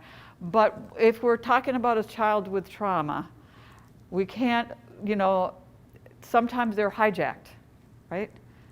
They're not always in their rational mind. So we can't look at everything as compliance and non-compliance. Sometimes their behavior is an adaptation to stress, and the rewards and stuff is not enough for them to, at that moment, to be able to let go of their stress response behavior, because it's so wired in them. And so we just have to give it some grace, and don't be upset with them, and don't be upset with yourself, and don't be upset with the plan. I think sometimes we get a great plan, and then we're actually madder than we would have been if we didn't have a plan, because at least we had a plan and you're not following it. And so we just have to kind of be careful. And also, so not every behavior can be incentivized, right? Not every behavior is something that we're going to be able to change. And get to move. And so when we're coming up with a behavior plan, let's do it with some grace and understanding that it takes a long time to change behavior, and to trust enough to change behavior, and to create different pathways in your brain. So that's just, and sometimes even just having a reward system actually creates more stress for a kid. I don't know if any of you have noticed that as social workers. It creates more of a, it is increasing their threat, because now they can fail another way, right? And so a kid that's gotten a lot of that, it could be kind of stressful to have a chart. So that's just something for us to, so misbehavior, this is Ross Green's comments, from shifting from the child the child won't behave to the child can't behave. From won't do what you're supposed to can't. So his thinking is misbehavior occurs when the demand exceeds the ability to respond appropriately. So here's the skills that they have, and here's the demands, and then that when these things, when the demand is higher than their skills, they're going to be in the red. They're not going to behave appropriately. When the demand fits their skills, they'll be right here. So, so that's something to just kind of remember. So this is about rewards and punishment, some of the problems. For kids who have a high level of need, consequences is not what's going to change their behavior. And that's how we're used to thinking is the way to change behavior, is to give them a consequence and then they'll learn, and we just have to make that consequence higher and higher, and they'll finally get it, because they won't want that pain. But if we have a kid with a lot of trauma, what's new? They're in that passive mode where they don't feel like what they do matters to anybody. It's going to make a single bit of difference. So for them, consequences is like, okay, this fits my life, so go ahead, give it to me. So that's why we have to move more to the incentive, but also with grace. And also solving problems that is underneath whatever is going on. The word discipline is about helping a child solve a problem. When you punish someone and find a consequence that's negative, it's making them suffer for having a problem. So what we need to do is figure out what that unsolved problem is. What's that lacking skill that's keeping you from being able to do what it is that's going to make you successful. And that's what we need to focus on. We got to solve the problem, not punish the problem. All right, so what you can do to be a protective factor, and that will lead us to lunch pretty soon, okay? So this is you as an educator being a protective factor. You have to think about bottom-up interventions versus top-down interventions. So we were talking about upstairs brain and downstairs brain and upstairs brain, right? Downstairs brain and upstairs brain. So bottom-up interventions is about taking care of the downstairs brain first so that then the upstairs brain can be back online. So bottom-up behaviors are those instinctual behaviors for survival and safety. Top-down behaviors are a deliberate control over emotions and behavior. So what we need to do first is settle and bring safety, and then we can use the thoughts and willpower. Does that make sense? We have to first create safety and settle, and then we can use the thoughts and the willpower. And that's why reward systems and charts, behavior charts, don't work if the bottom up, if the safety and security isn't been established. Because reward charts and all of that are about top-down interventions. Reward charts are about using your cerebral cortex and thinking about the reward that you're going to have and remembering your chart. And if you're in survival mode, your chart doesn't matter. Right? So we have to bring that safety and security, take care of the downstairs brain, and then the charts will work. So we are going to, after we come back from lunch, we're going to do a lot of bottom-up behavior talk, bottom-up intervention talk, bottom-up interventions. So you can be the person. You can be their person. You can do that by being aware of their reminders, if you know them well enough. If you're watching them for a long enough period of time, you will notice a pattern of where their triggers are. And if you don't expect top-down behaviors, if you don't expect their cerebral cortex to always be online, because that's how we think. We believe our frontal cortex is probably most of the time always online. And so we think everybody else's frontal cortex is always online, okay? So if we're ready to believe that when they come in, that they're on yellow alert when they come into the building, when they come into your room, when they've transitioned from one place to another, they're on yellow. Their brain is not completely online. If you are prepared for that, it's going to help you a lot. It won't take long to help them get back online, get their frontal cortex back online. You just need to give them a little minute and you a little minute before you expect that to happen.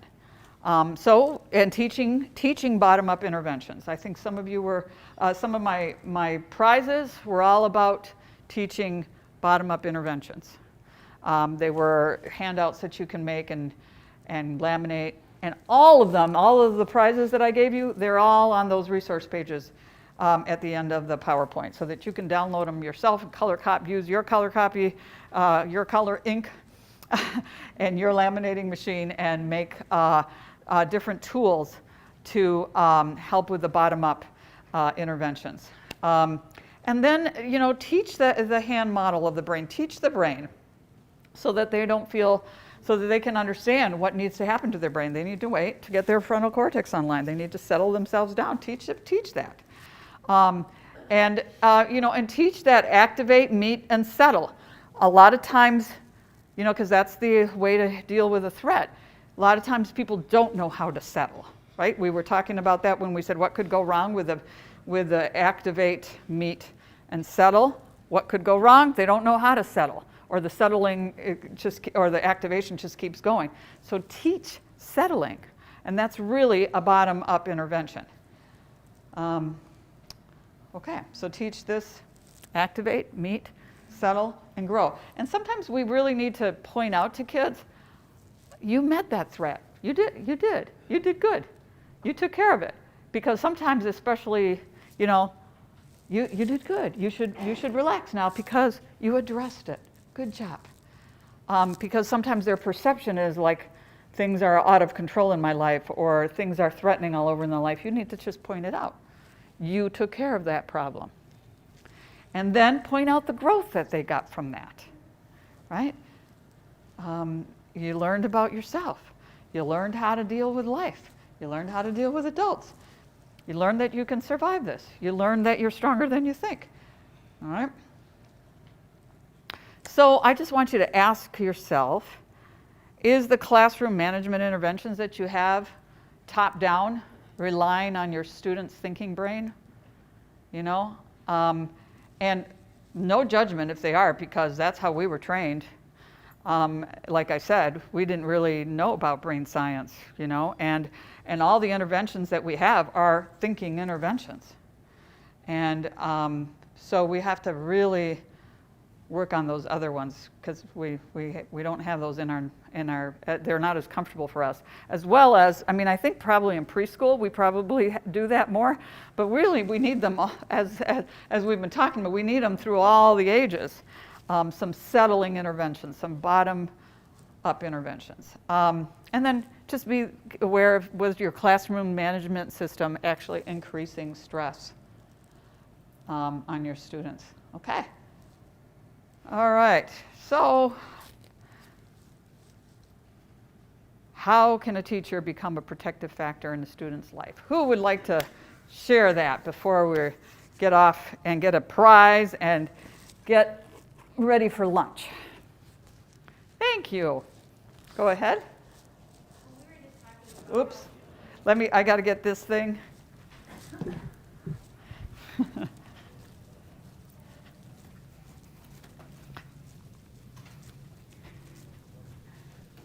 We were talking about how synapses sync together, and how a lot of times, even if we don't understand what the student is coming with, if they're having issues regulating or focusing, they're obviously uncomfortable, or they have had a negative circumstance related to the situation you're in. And so we were talking about how to try to change that to help them to sync positive synapses with being in school, or being in our session, or wherever we need them to be and need them to be comfortable. If we can't get to anything else at the more basic level, we can at least help them to feel comfortable and make those positive associations so that we can tell move me on. how you do those. How do you do that? Well, I think it really depends on the kid. I mean, absolutely, Yeah. what would work for one kid wouldn't work Yeah. for another, which I think brings some of the frustration with Yeah. the positive behavior reinforcement. Is it can't be a generalization thing. It has to be tailored specifically to what motivates that child, what makes that child feel safe or comfortable Yeah. or engaged. Yeah, that totally makes sense, yeah. And so that's where relationships are, right, are about. And that's where taking time to reflect is about, which it's hard for us to find that time to do that, right? Yeah, and it's hard to have a specific different program for each child, but in order to be successful, you almost have to address that child where they are, what they're coming to you with. Yeah. Well, here, let's see. Would you like another book, or would you like something here? Another book, yeah. Okay, I'll get you another book. All right. Okay. So I got you done a little bit early for lunch. Our next is we're going to talk about educator behaviors. We're going to go through a video that does de-escalation. It's actually my favorite video ever. And we're going to go through that other handout that has these different de-escalation steps. And then we're going to talk a little bit more about classroom practices, because you're not always going to be de-escalating. So, but we have a de-escalate, so we're going to have a video example of de-escalation, but it's not always de-escalating that you're going to be doing. So we're also going to talk about classroom practices. Hello, hello. That was a fantastic, colorful lunch. I am so thankful to have those colors of the rainbow in my body now. So that's really great. So we have an hour and a half together to tackle it all. So I'm hoping that you're writing things down on your L, on your lemon colored stickies, because I would really be appreciative of hearing what was new for you, or what you heard in a new way. Something you might have already known, but it was not, you heard it in a new way. I'd be interested in that, as well as I think it's good for you to do that. So the last part here is educator responses, and what I want you to take away is de-escalation strategies, and I hope that you memorize these 3 R's, which are regulate, relate, and reason. Regulate, relate, and reason. And the one handout that's like a 2-pager with kind of big font called de-escalation strategies, that is what we're going to be using, and you'll see on that handout it says regulate, relate, and reason, and it has different strategies under each one of them. It's like a typewritten one. You guys know which one I'm talking about? If you don't mind, I will just, is it okay if I just show people this one? It looks like this. It's landscape, right? That would help. The landscape one with the big font, and it says de-escalation strategies observed. Okay, so we're going to look at the video, and we're going to look at those strategies, and I'm also going to talk about those strategies, and then we're going to talk about some prevention strategies you can do in the classroom. Okay, so in terms of trauma-informed practices.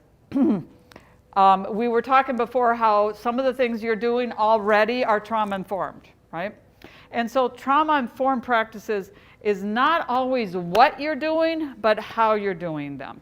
So this is why we spend as much time as we do understanding trauma and the different kinds of trauma, so that you can have the mindset, and it's all about how you respond to students, not necessarily all the things you do, because again, everybody is so individualized. Each kid is so individualized.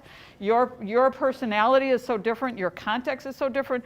What you're gonna, what you will do, what's appropriate to what you're doing, is not as important as really how you do it. And if you understand it and you have the mindset, you will be okay. You will be trauma informed. So I just want to clarify that. So here's the regulate. We got another triangle, different kind.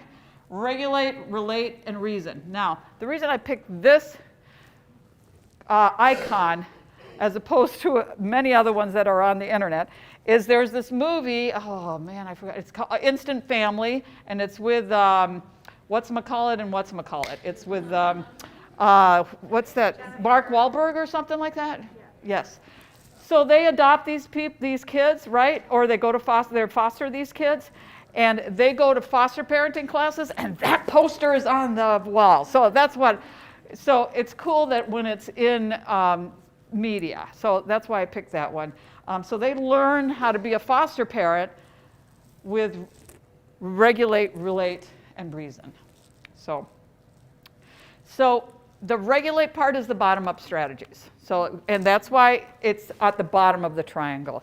It's the bottom up, okay? So we start with regulate, okay? So everything in regulate is bottom-up strategies.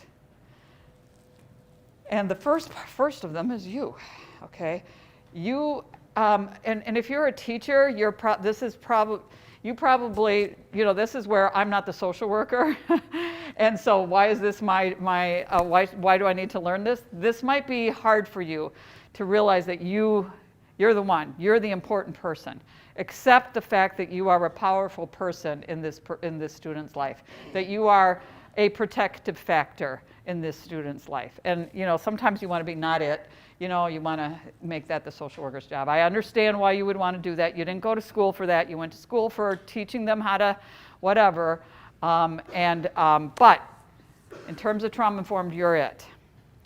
So you want to be that influencer. So you got to regulate yourself, okay? So some of the things you need to, that we're going to talk about here, is some things for you to do too. So remember when we were doing the flipping the lid kind of hand model thing, here you are, here's a student, there's a picture of a student, and their lid is flipped, okay, right here. So they may appear edgy, angry, or overly energetic, or they might appear checked out, tired, or bored. And then the teacher, has to deal with this child, not their favorite, right? That's not why you went to school, to deal with frustrated children. You went to school to deal with children that were ready to learn. Surprise! So then the teacher comes in and they're like, oh, I'm barely hanging on, so their lid is getting ready to be flipped, right? They're here. And if the teacher is able to self-regulate and get their brain back, okay, so the calm teacher helps the youth feel safe and co-regulates the youth back into his calm, rational brain. So co-regulating. You want to regulate this dude, you got to regulate yourself. So when you regulate yourself, you're bringing them along. So when you feel your lid flipping, you got to recognize that. Ooh, I feel my lid flipping. I feel it. It's about to go. I got to do something to get it back online, and then I can help him or her feel safe and get back into their relational brain. And the calm teacher and the calm youth engage in processing that promotes new skills, support, and accountability. And then the youth's brain is ready to learn. That's the goal. Okay.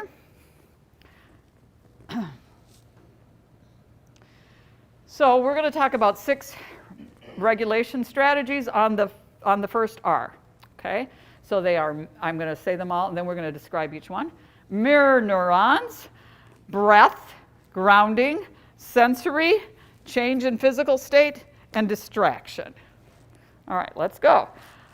All right, so mirror neurons, use mirror neurons to your advantage.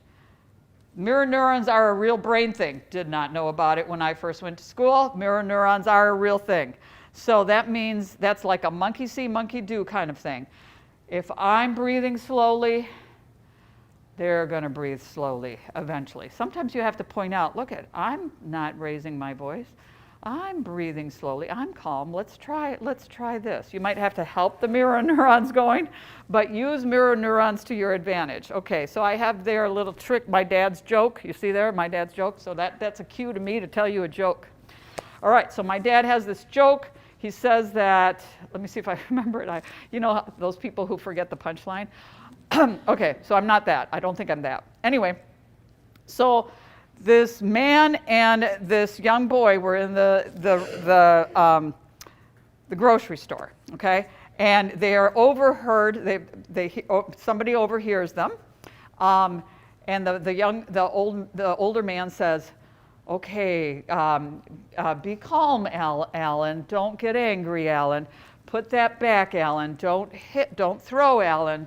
Don't." And he's regulating. He's saying all these things, and the child that he's with is acting out, is like pulling things from the shelves, is getting all energetic, and so he says, "Don't get angry, Alan. Don't."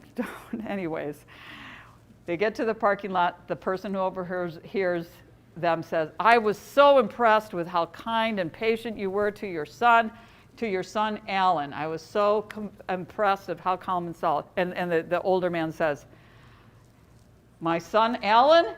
No, I'm Alan." So anyways, so you get it. You see how my dad would do it a lot better, but that's my dad's joke. Okay, so I'm glad you laughed. Thank you. I appreciate that. That helped me a lot. All right, so another technique is breathing. It's huge. It's not just something that we should be taking for granted all the time. I can get my blood pressure down probably like 5-10 points if I do 2 deep breathings. You guys have that experience? It's a big deal. You can do a lot with breath. So, however, many people don't know how to do that. And under stress, we hold our breath. In depression, we don't breathe enough. And anxiety, we expel too fast. So having a basic inhale, a pause, and an exhale is very, very important to teach that. And you, of course, need to do that before you need it, right? They need to know, you need to teach that breathing technique and make that a part of your daily, hourly day. And of course, it can be done in less than 30 seconds to do a little reminder of breathing. And there's all sorts of ways to teach breathing. And it's underlined there. That's because it's linked to a PowerPoint with all sorts of breathing tips. So so this is the PowerPoint. And so what you can do is pick one of those a day to teach a classroom. Okay, we're going to all practice this type of breathing. So there's like all sorts of visuals for different breathing. So I brought that to you. And then one of the things you want to concentrate on, just to let you know some tips, you want to concentrate on the out-breath for trauma, for anxiety, because that relaxes you, the out-breath. So if the out-breath is longer than the in-breath, if you want to increase energy, you increase the in-breath. If you want to calm the body, you increase the out-breath. And then also one of the biggest problems with breathing, I said I can bring my blood pressure down in 2 breaths, but that's because I'm a big breather, because I've done breathing exercises for a long time. But for most people, and especially if they're very escalated, for children, you need to try to get them to do 10 breaths. I tried breathing and that didn't work. Try to do 10 breaths and try to do it with an inhale and exhale, and especially if they're activated, focus on the exhale. So have them do that counting, breathing in for 4, holding, and then exhaling for like 7. That works really well for those kids. And then you want to teach the breathing before you need it, and make it like a normal thing. Okay, so that's another. The other one is all kinds of grounding strategies. Okay, so this seems really basic, and it is. But if you've got a kid who's traumatized, and if you've got a kid who's got intrusive thoughts, and you've got a kid with a whole lot of anxiety, this is all you need to do sometimes.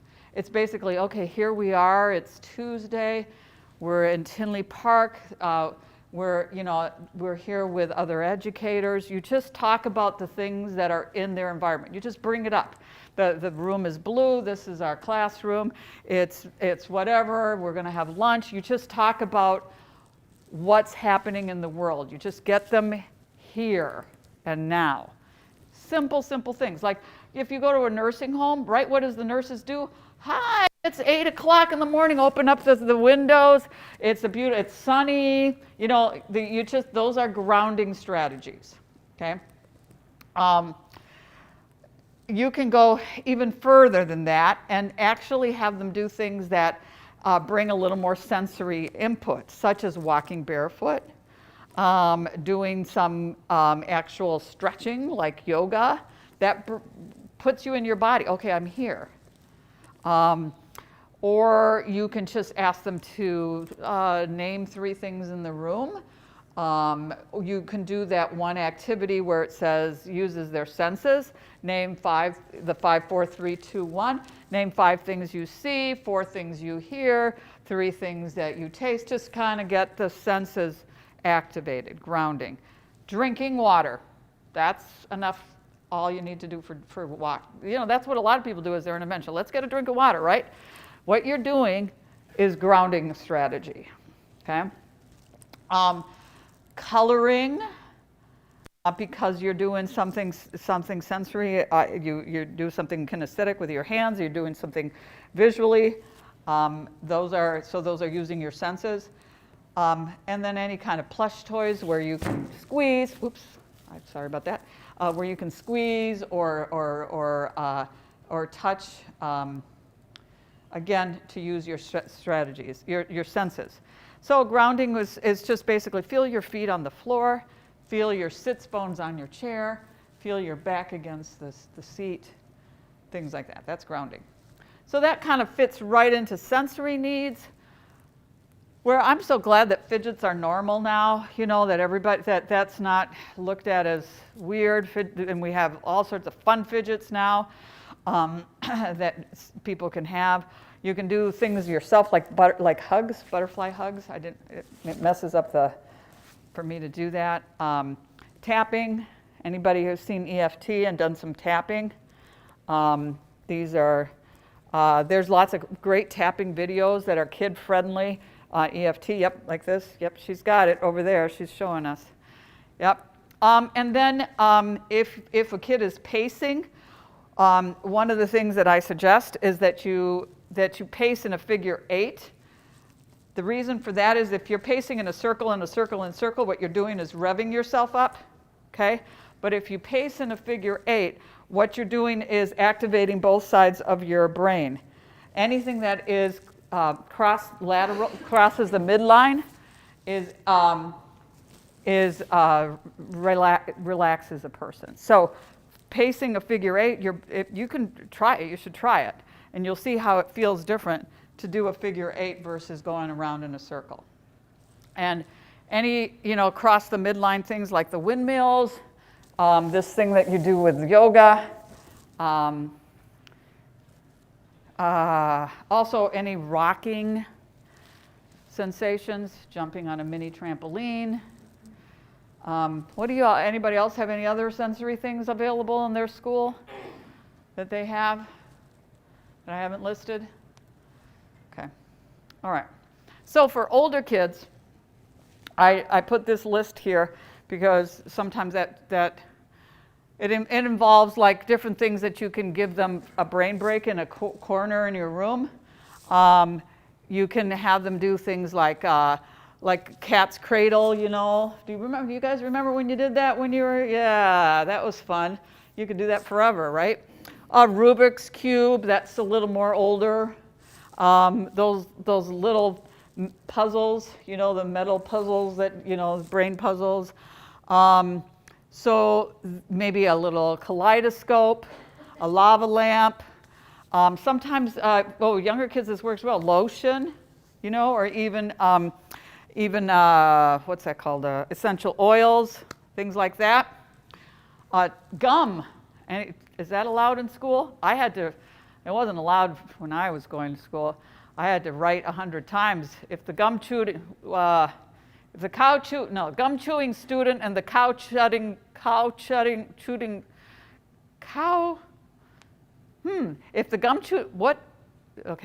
the gum chewing student and the cud chewing cow are alike in some ways, but different somehow. What is that difference? I think I know now. It's the intelligent expression on the face of the cow. I had to do that 100 times. See? Okay, but that's actually a sensory. Was that shaming or what, right? Okay, so changing the physical state. Like, let's just go to this other room. Let's just go over here and sit down. Let's just changing where you are. Moving from standing to sitting, sitting to standing, sitting to walking, or going into a different room. This is why drink of water works a lot, because you got changing their physical state, you got doing something grounding, and you also have this other one. It distracts them a bit too. This last one is the distraction, and the idea of distraction is to help the brain come back online. Because you're stuck in this rut, you're stuck in this trauma route, whatever. You're stuck in this activation situation, right? And in order to try to bring the brain back online, you want to talk about something that is easy for the lid to get back on about, okay? So this is where you just talk about, hey, are those new shoes? Like, wow, you really keep them clean. Stuff like that. To have the frontal cortex talk about something else, get it back online, and then maybe slowly we can deal with what got you activated. Once we get your brain online for something easy to get your brain online about. So sometimes though, depending on the age and actually the resilience level of the kid, and your relationship with them and the type of incident and whether you're in a safe place or not, you can ask them to just tell you about the incident. Even if you were right there and saw the whole thing, ask them the question, what happened? What happened? And now, because what you're doing is you're getting them to use their frontal cortex, you're getting them to use words to talk about something that, that happened. Or, sometimes they can't talk about that thing, and so you want to ask for something else of theirs, an area of strength of theirs, or whatever has worked before, do that again. But the idea is to move them away from whatever that incident is that's keeping them stuck, that's keeping them aroused. By talking about either something else or let them start using words to talk about the incident. Okay, so that's the first R, which is regulate. Those are the bottom-up strategies, some bottom-up strategies. Anything that's in the mindfulness category is a bottom-up strategy. These little things that little prizes that you're getting, these are all different. You'll notice they're breathing techniques, they're like grounding techniques, they're sensory techniques. They're all these things that you, if they're part, remember, whatever fires together wires together. You want a wiring of mindfulness practices for these kids so that they know how to get themselves back in control. So you play with all of these things when you don't need them, and then when you need them, they can activate them. All right, and then after there's some regulation, you do some relating. And there's 4 relating strategies that we're going to talk about. One is soothing and connecting. The other one is called name it to tame it. The other one's called validate, and the other one is affirm strengths. And this is in the relate category. So soothing before talking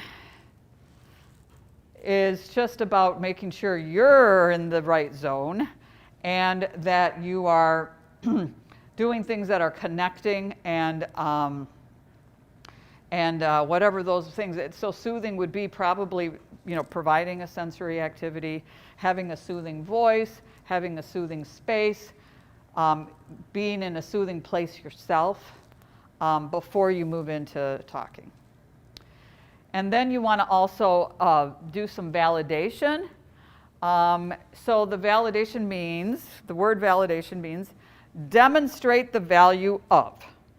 So they're in their upsetness, and you need to demonstrate to them that what they're going through is important, is reasonable, is that you want to hear it, that you want to know about it, that you care about it. So what you do with them is you try to validate that is you agree with them. Like, you don't have to agree that it was right to throw a chair, but I can see you were really angry. I agree with you, you were really angry. I can see that. I totally see that. Of course you were angry. Their feeling, tell them their feeling makes sense. We're talking about their feelings, not their behaviors, right? So we can tell them, like, that makes sense. And if it's a kind of a thing where they act it out, you would go with, there's a right way and a wrong way to be mad. I see that you were angry, and there's a right way and a wrong way. And so you want to add that, but yeah, your feelings you're right. That makes sense that you were angry. And then say things like, others would feel the same way, like somebody else in your situation would feel the same way, or like I had an experience that was similar to that, or there was somebody else over here that had a similar experience. That's how you validate. But it's all about timing, the right time to talk about this, and really your own style of working with it, and what, of course, happened to the child, and how they were behaving that makes you. But you want to work on they've already regulated, right? They're already kind of calm, and you're starting to talk about it. This is where you're connecting with them. You are validating them. And then the other thing that works in this stage is naming it to taming it. Because, see, what people do is they want to bounce to that third level. They want to go to the reasoning level. They want to go right from here's the problem to let's reason it out. And, what we want to do here is talk about what the feelings were first. And you want to use that feeling word. There's actually brain science, there was a research where they put people's nodules on, put nodes on people's heads, and then they put them in an angry-making situation. And so, of course, they had a control group and a experimental group. So both the two groups having these nodules on their head, and they were showing them angry-making things that would activate their anger, and they saw the parts of their brain light up where the anger parts of their brain, their arousal centers, lit up. And then one group was asked to name their feelings. And as they named their feelings, the lights turned off. So, and then the ones that didn't name their feelings, their lights stayed on. So naming it to taming it has got some research behind it. So just saying the word. I know social workers are always criticized, like, how do you feel about that? Because that's all we say, apparently.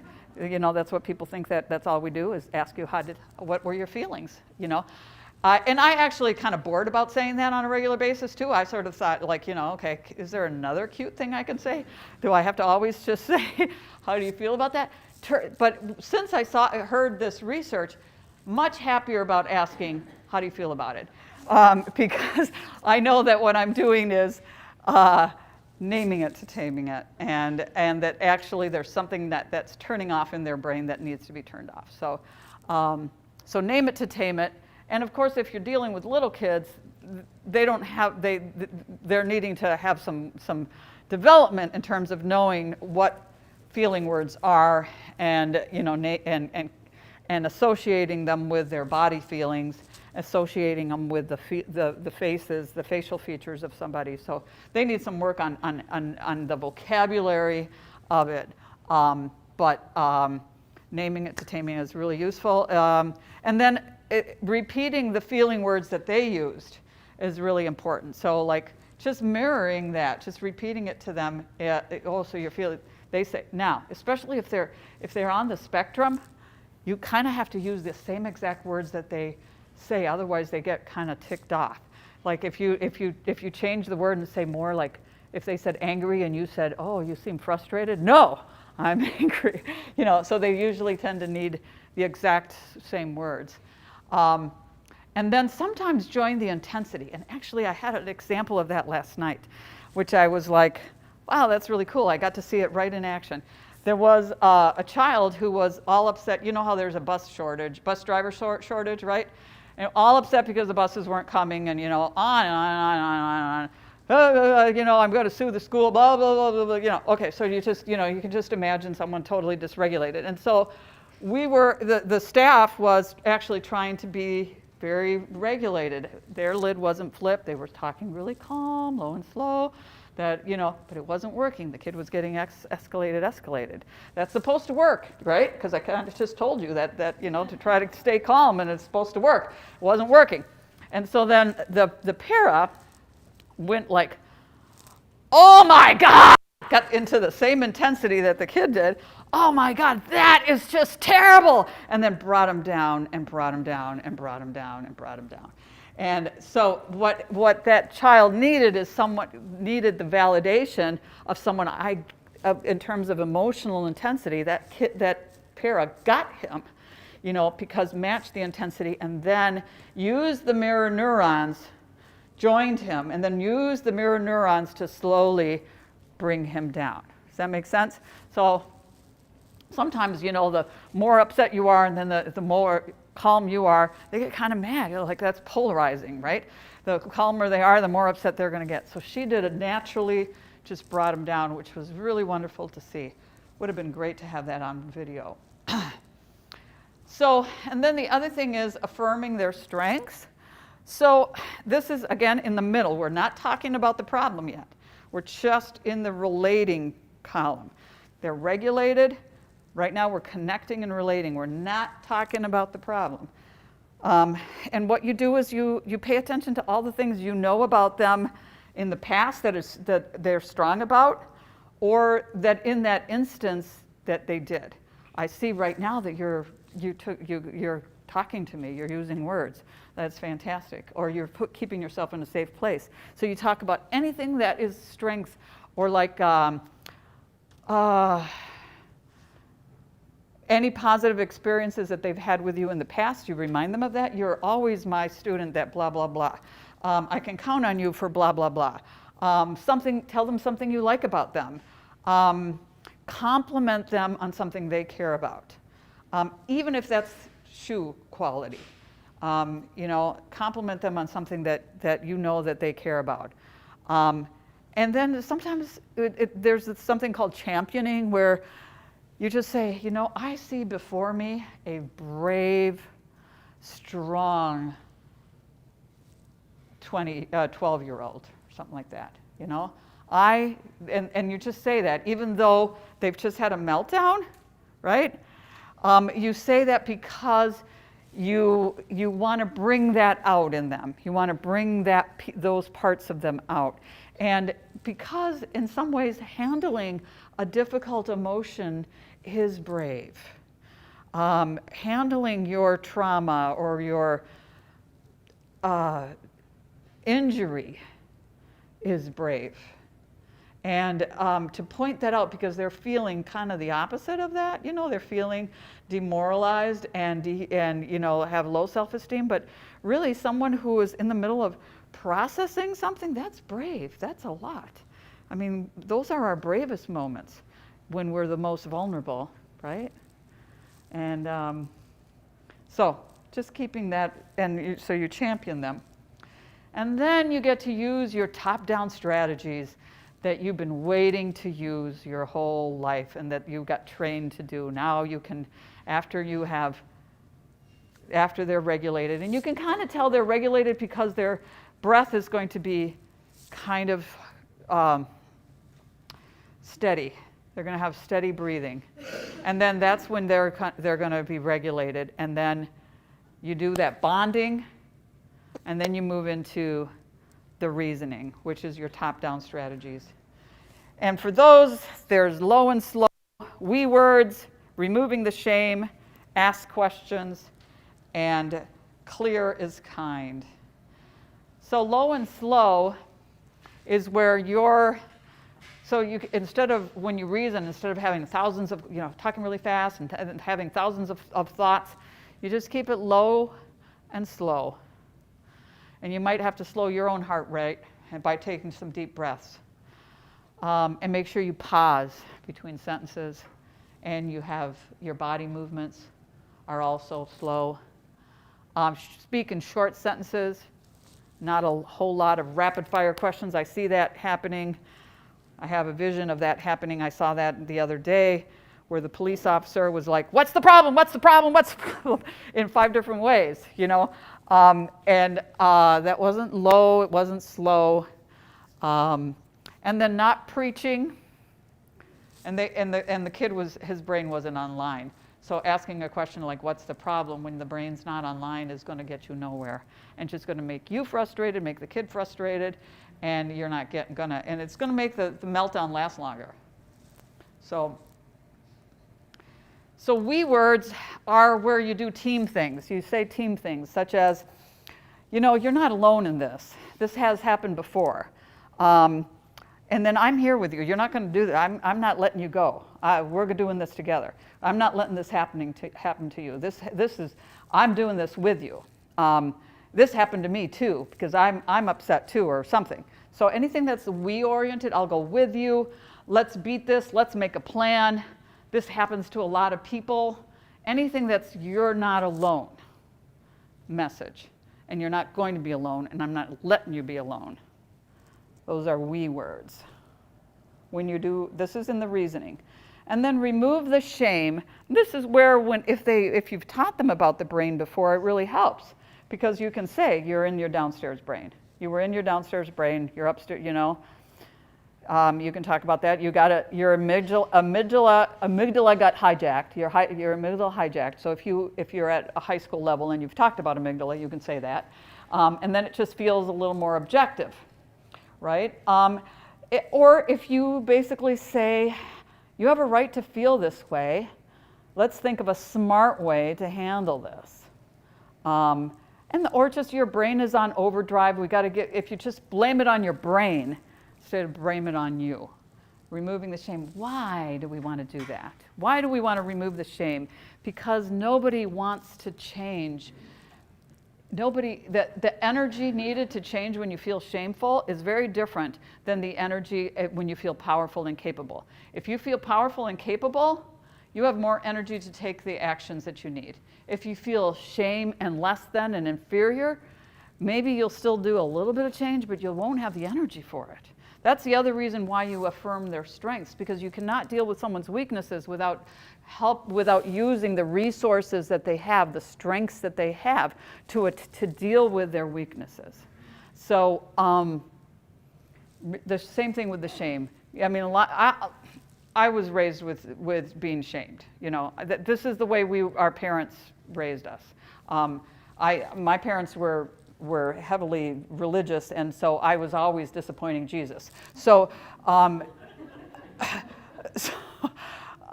thank you for that laugh. I needed that for a break.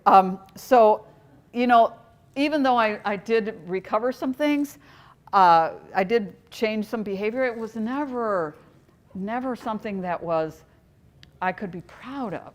You know, it was never something that I felt empowered by. It just got me back from being horrible to just being like okay, you know. And handling our difficulties is something we should be proud of. This is something that is a good thing. And you know, when I work with parents, I always talk about, you know, you need to reward them when they got angry the right way, because you see, most of the time you just don't want to. If they're angry at all, you don't want to praise them at all because they got angry. Because usually the reason they got angry was a stupid reason and the parents' fault. You know, the parents' reason thinking is that they're angry for something stupid. And so therefore I don't want to praise them. But if they handle their anger correctly and well, that's something praiseworthy. Forget the reason they were angry. The fact that they got activated and they handled themselves well is amazing, is wonderful, is terrific. Okay, and then another one is ask questions, don't tell. So this is where if you come up with like if they're younger and you kind of come up with a plan, we're going to do this and then we're going to do that, you still, even though you came up with a plan, you want to try to get them to agree with it.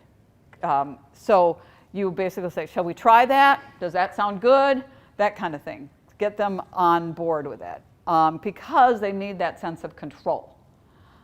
So lots of questions of all sorts to get that control. Would you like to sit down instead of sit down? You know? Would you like to tell me what happened? And then wait for answers. Don't do a bunch of rapid fire questions. So try to ask a lot of questions with a lot of pausing in between.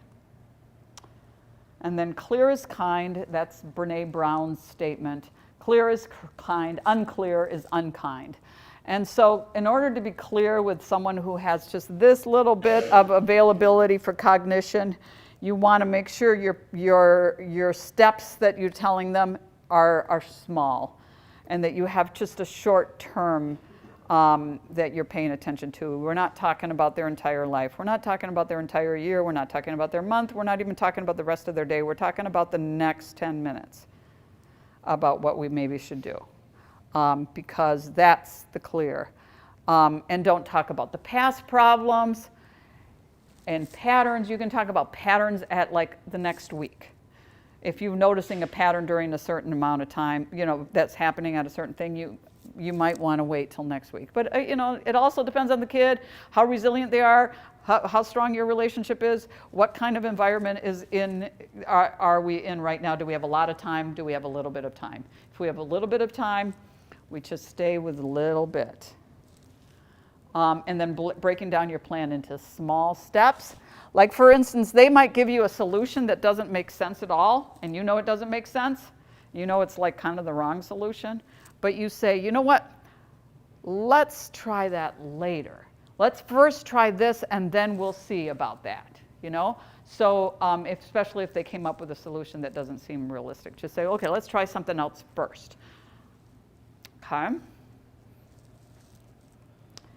All right. Excellent. We got our video coming up. This is perfect.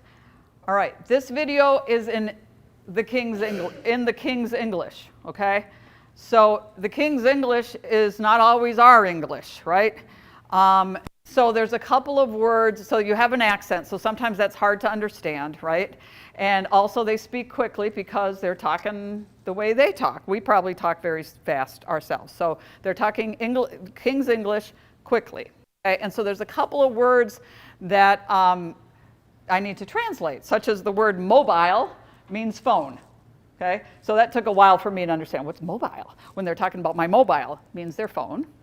And then they say cupboard, and that basically is not the cupboard in the kitchen. It's a locker it's a locker, okay?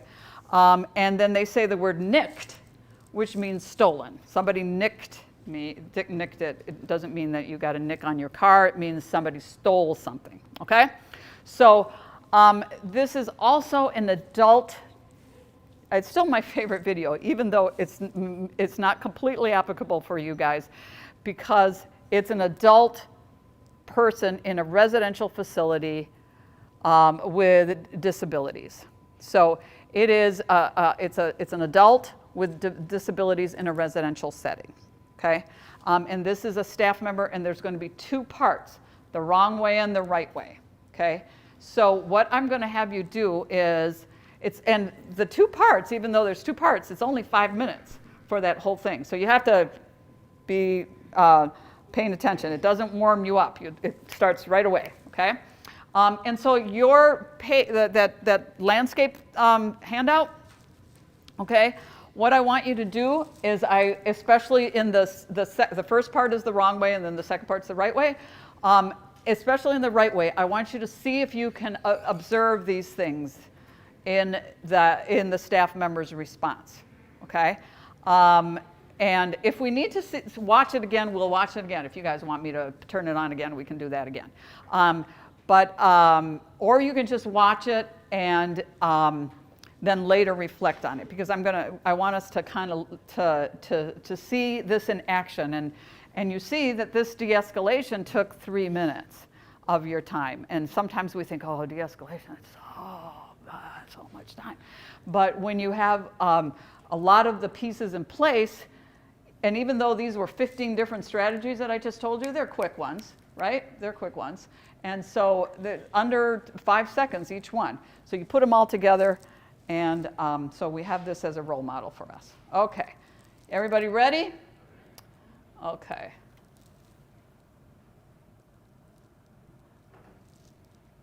The captions closed captions are there, so you should be able, that should help you. Oh, look at that. Obviously, I wanted to make sure it worked, so okay.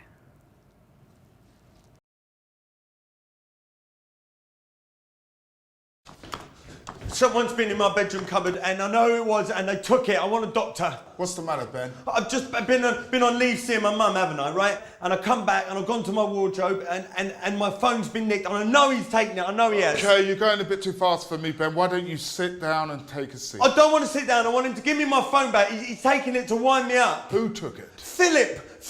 How do you know he took it? Have you got any proof? I know what he's like. He's always nicking stuff, and I'm going to fucking do him. Did you see him take it? Did you see him go anywhere near your cupboard? I've been with my mum, haven't I? I mean, he had 3 hours. That's when he must have done it. Well, did any of the other patients see him take it? I think we should ask first of all, don't you? I don't know. Have you looked anywhere else apart from your cupboard? Look, he took it. I know he has, and I want him to give it back. And if he doesn't give it back, I'm going to do him, and I'm going to smash his place up.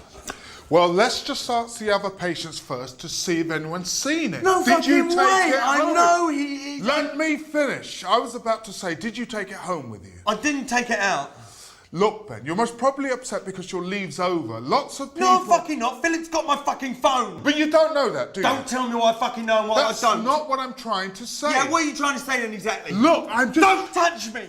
Look, calm down. No, you calm down. Oh, this is ridiculous. What? That I've had my mobile stolen? You think I'm lying? Is that it? Is it?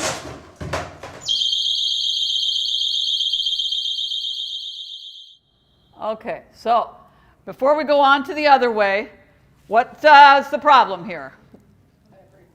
Everything. Okay, so tell me some few problems. Okay, lots of talking. What else? They were both, yeah, they're both getting they're getting activated, yeah. That you can tell that the staff member is getting more and more, his lid is starting to flip, right? What else do you see?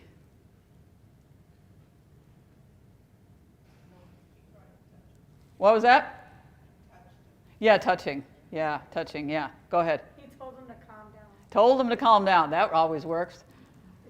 Never, there's another statement. Never in the history of calm down has telling someone to calm down calmed anybody down. Okay, so what else? He was telling him what to do.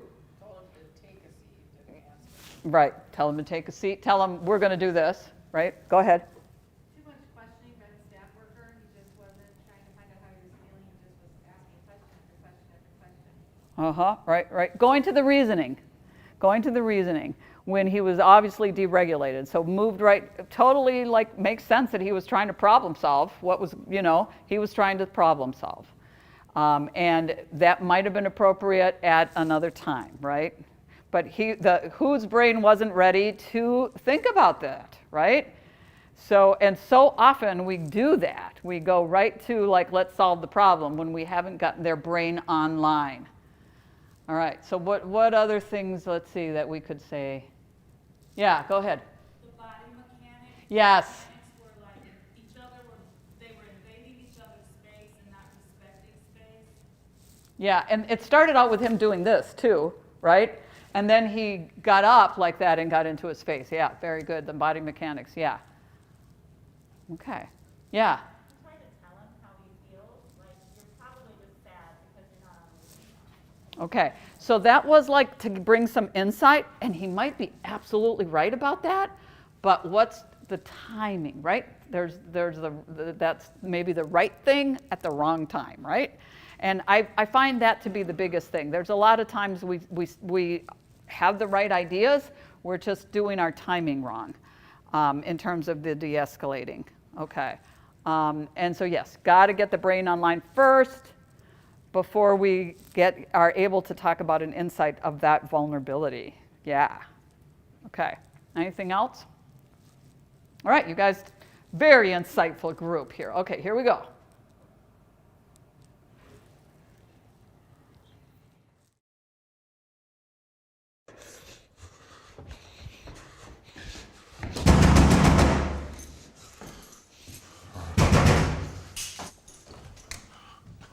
Someone's been in my bedroom cupboard, right, and I know it was, and they took it, and I want to see a doctor. What's the matter, Ben? I've just been on leave seeing my mum, haven't I? And I've just come back. I went straight to my cupboard, right, and someone has taken my mobile. He's been in there, and he's taken my mobile. I know he has. So who took it, Ben? Philip. Did you see him take it, Ben? Well, how could I? I was on leave, wasn't I? Of course.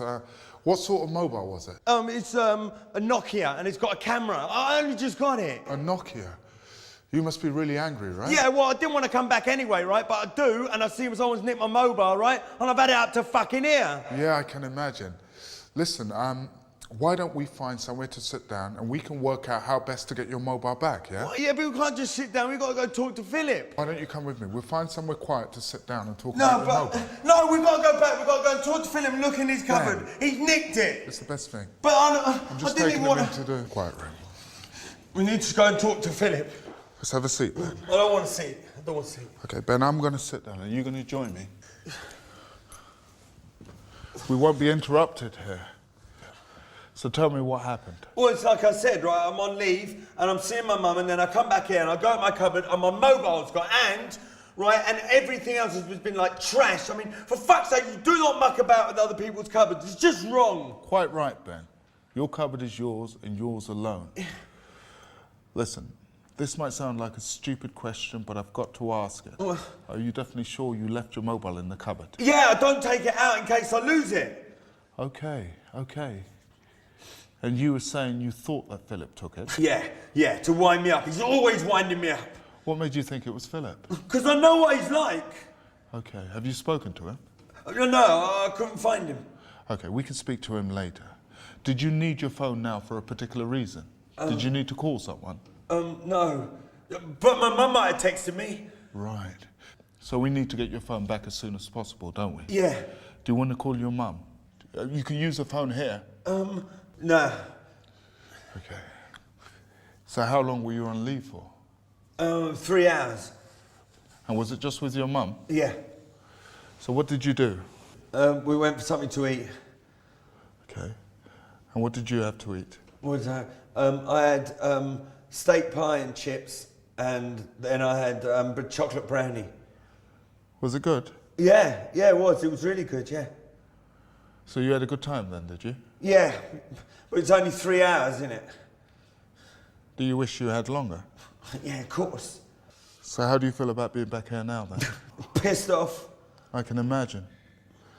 Lots of people find it quite hard coming back here after they've been on leave. Yeah. But what about my phone, though? Good point. I tell you what, I don't know if it's right to confront Philip yet, until we've had a good look for your phone. Do you agree? I bet he done it. We'll do our best to find your phone for you. First off though, let's double check and make sure it's not hidden somewhere. Is that a good plan? I suppose so, yeah. Well, where do you suggest that we look first? I could take you to my cupboard. That's a great idea. Yeah. So what were you wearing when you went out with your mum? Did you have your coat on? Yeah, my black coat. Yeah. It'd be great if it's in your coat, eh? Yeah, it's not going to be there. Okay, all right. So go with your partner and take a moment to remind each other of what maybe they did in that in the 3 R's. How he, not they, how he did the 3 R's.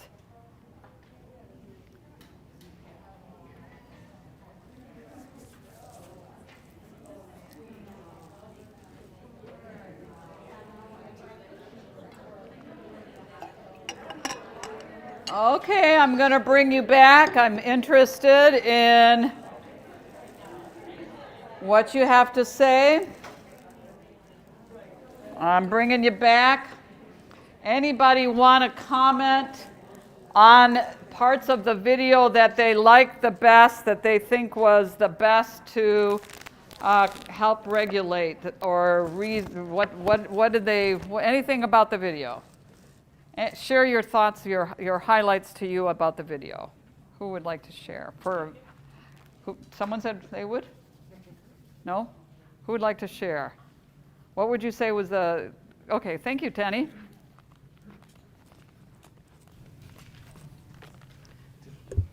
Well, we talked about a lot. I think me personally, what I brought to the group was the grounding technique. I thought that saw like a really big de-escalation. Like when he asked, do you need your phone right now? Do you need to take the call now? Like kind of took his brain out of the guesses and the speculations and brought it back into like what is needed right now for you. That like I saw a lot of calmness. So that's what I brought to the group. And that's excellent that you called that the grounding. It's like, okay, what's the here and now thing? Yeah, awesome. That's cool. What other things would you? Anybody want to? Yeah, thanks. I liked when he distracted, because you could really see in the client, oh, well, you know, you could see something switch, and he sort of stepped away from it for a bit, which I thought was cool. Yeah, okay, oh, sorry, I meant to give you can have a prize too, Tenny. So what would you like? Do you want one of these, or a book? All right, excellent. What else did you notice the validation of feelings? That was well done, right? That was many different ways he did that. Yeah, and did you notice the validation of feelings in terms of course, you know, like they were valuable. Other people would feel that way. Many people have a difficult time when they come back, that kind of thing. Did you notice we words? Mm-hmm. Yeah, okay. I liked that he gave him the other possibility. That he gave him the other possibility? When he brought up the coat. Oh, yeah. What were you wearing? Yeah. You know, to kind of distract him from Philip. Yeah. Because he was going to kill Philip. Yeah, I know, yeah. So like just kind of thinking there was and also the other thing he did was he didn't say, like your idea, to kill Philip or to find Philip and ask him. It's not off the table. It's just we're going to do something else first, right? Okay, yeah. The further distraction of asking him what he did with his mom. Uh-huh. Yeah, to ask, well, what did you eat? And the steak, and what'd you eat? Right, yeah, and to help de-escalate the situation. Right. To help him regulate and get his mind off of what was right in front. That's the distraction piece. Excellent, yes. Yeah, okay. I think it's important, you know, we saw it, but it's important to name what we saw, you know, because that helps us keep it in mind too. So did you basically see almost everything on that list that he did? I think there was a few he might not have, but did you basically see everything, you think? Yeah. Okay. So do you agree this is a good de-escalation video? This is like really, yeah. I just felt like, yeah, this is how we need to be doing it. And again, that was 3 minutes long, but that was because he added all those little elements, all those little pieces. Okay. All right. So did I miss giving someone a prize? Over there, I did miss giving you a prize. I'm sorry. Would you like a book or a handout? You. And you. Oh, me? You and you, yeah, Oh, the I two of have you. a book, so I'll take Okay. a handout. All right, so you want one of these are affirmation stickers. These are things, and these are all the same. This and this. I'll take okay, these. okay. So these are things these are like bracelets you can cut out, and or you can just put on people's desks. They're already done. Thank you for being helpful, or thank you for being kind and helpful to your classmates. So you just have them all pre-done, and you cut them, and you just put it on their desk. So that's what I have left in terms of my gifts. Okay. So let's just talk about some classroom strategies to prevent. And there's a rubric where you can self-assess yourself that you can use. But basically, these are the basic 5. Basically, know your students. And we've talked about that in a variety of ways to know their triggers. Provide safety and predictability. Acknowledge. Teach brain science, and we've talked about that. Make it normal through regulation plans and providing space. Make it normal meaning make the fact that dysregulation happens normal. You know, we have fire drills for things that never happen, right? And we have to do those 4 times a year. I don't know how often we have to do those, but we have to do 4 times, is it? I think we have to do it 4. Yeah, it is 4 times. Do we talk about like an emotional fire drill? Do we have emotional fire drills? We don't. We should. And those happen a whole lot more than 4 times a year. And so and they're normal. And there's a right way to handle them and a wrong way to handle them. And they should be on our matrix. You know, we have how to behave in the cafeteria. Well, we can that's the PBIS thing, to have a matrix, you know, about what are the expectations and be safe, be respectful, be responsible in the cafeteria. Well, what's the way to have an emotional upheaval? There is a way to be respectful with our emotional upheaval. There's a way to be responsible with our emotional upheaval, and there's a way to be safe with our emotional upheaval. So we should put that down on the list. All right. So the first one is know your students. And if they're challenging students, check in with them a lot. Just regularly checking in with them. There's understanding their learning styles so that you can adapt your lessons to things that are going to stimulate them and interest them and engage them. Pay attention to their motivation, what the function of behavior is. And front load them with praise. We already talked about non-contingent conversations. So in other words, especially the ones that you know are traumatized, or especially the ones that you have problems with, you can front load them. Actually, we have at this ED site that I work with, we have something called the Love Bomb, and it comes from Randy Sprick's stuff. She's a CHAMPS person, and I forget what it's like 9.0. It's something 9.0. But we call it the love bomb. And what it is you pick the child that you're having trouble with, and you make a planned list of how you're going to praise them. So let's remember that we're going to pay attention. So like you put like on your calendar, like, or on your cell phone to vibrate to let you know that it's time to praise Johnny every 10 minutes, you know. Or remember to say something to him before math. Remember to say something at lunchtime. Remember, you know, to figure out a way, what are the things that he is interested in that we're going to try to pay attention to so that we can love bomb him. Because obviously he's not connected to us, or he's not trusting us, or he's not feeling safe around us, and he's dysregulated all the time for some reason around us. So we're going to love bomb him. And find a way to make sure that they know you like them. And watch all your nonverbals, because they're picking those up. There's actually, I don't know if there's, I think I put this on another slide, but there's actually a document you can make. Oh, I know where it is. It is on another slide. There is a document you can make where you put all your students' names. And, you know, just like, what are their triggers? What are their interests? What are their goals? What's the function of their behavior? Just kind of have a roster of profile of who they are to help you, because there's a lot of kids in your life, I know. So getting to know and finding a way to like them. And that can be hard. All right. Provide safety and predictability. This is where PBIS will help you a lot, because you know, even just having an orderly physical arrangement, as simple as that sounds, you take a child with a lot of chaos in their life, and you see a lot of chaos papers all over the place, chaos bulletin boards, and there are bins where you're supposed to put things in, chaos, books everywhere, chaos. Okay, so have or the chairs all wonky doodle, so that, you know, you might end up, you know, running into each other. You want to have a orderly physical arrangement. Can really help. And I don't know whether you want to assign people to safe people nearby. You know, you might, if you're having that kind of classroom, you might end up doing assigned seatings. You might not, depending on, and giving them choice. Kids who are traumatized, they tend to stay, that's why Southwest Co-op over there is in the back.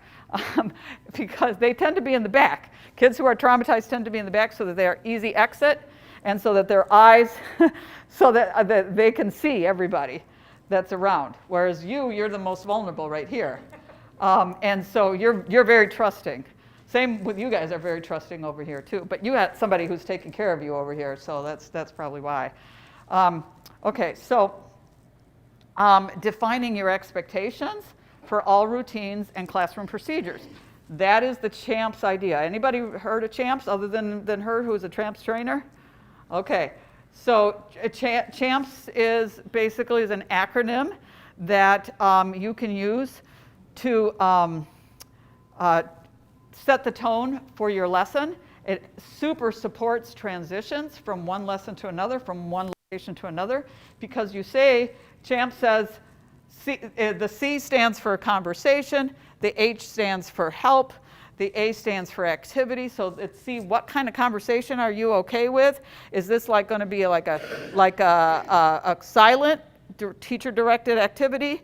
So the conversation level is either at a 0, or however you say that, or you could say, some people just use numbers and some people use the word silent. Or is it a level 2 where you can talk to each other? Or, you know, what's the level of conversation? That's the C. H is, how do you want people to ask for help? Is the hand raise okay? Or are you going to be at your desk and you want them to, it's okay for them to come out of their seat and come to you at the desk? What's the way that you want them to ask for help? And you might want them to come to your desk if you're going to be looking at your computer and not seeing them. So it's okay. So that you need to let them know that that's what to do. That's an H. The A is, what's the activity? It's a teacher-directed activity, or it's a think, pair, share. That's the A. The M is movement. Is it okay to go to the bathroom and get your pencil sharpened? What kind of movement is like okay? And then the P is the participation that we're expecting. Are we completing a worksheet? Are we creating a picture? I don't know, whatever participation there might be. So that's a way to be predictable. You start your lesson with, real quick, these are the things I expect from you. Then we don't have anxiety. Then we can go, oh, okay, that's what's going to happen now. It's grounding. It creates trust. It creates safety. And so that's like, and then routines, like you might have a specific way you want them to do bathroom stuff. Or pencil. Nobody uses pencils anymore, right? Do we still use pencils? There's still pencil sharpening? There's still pencil sharpening? Oh, okay. That's good to hear, because I really like the way pencils feel, when you write. They're fun. Can you believe that pencils are fun now? Pencils are now a fun thing. So how you want all of that. To explain that to them, don't assume they know. Lots of visual reminders, because what happens is your attention isn't completely there all the time, right? If you're traumatized, you get absent once in a while in your brain, right? You take like a 4-second vacation. And when you take that 4-second vacation, you might have missed something. So that's why it's really nice for me to both talk and have this up here, because you've taken a 4-second vacation a couple times, I know, during this presentation. So it's nice to have that as well as my conversation, because you have different learning styles.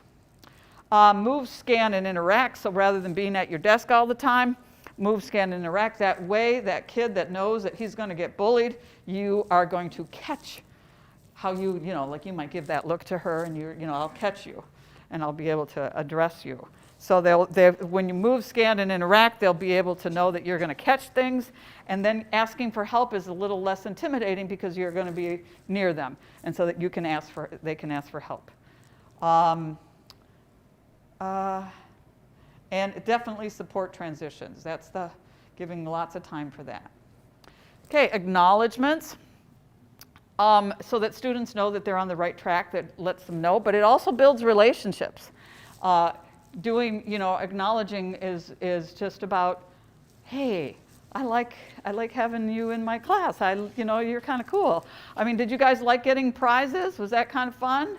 Yeah, it was kind of fun. Even if you didn't get the prize, it was fun to know that somebody else got a prize. It was just kind of lighten the mood a little bit.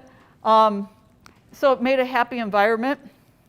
And it also lets you know that lets them know that you are watching for their safety, because you are praising a safe behavior.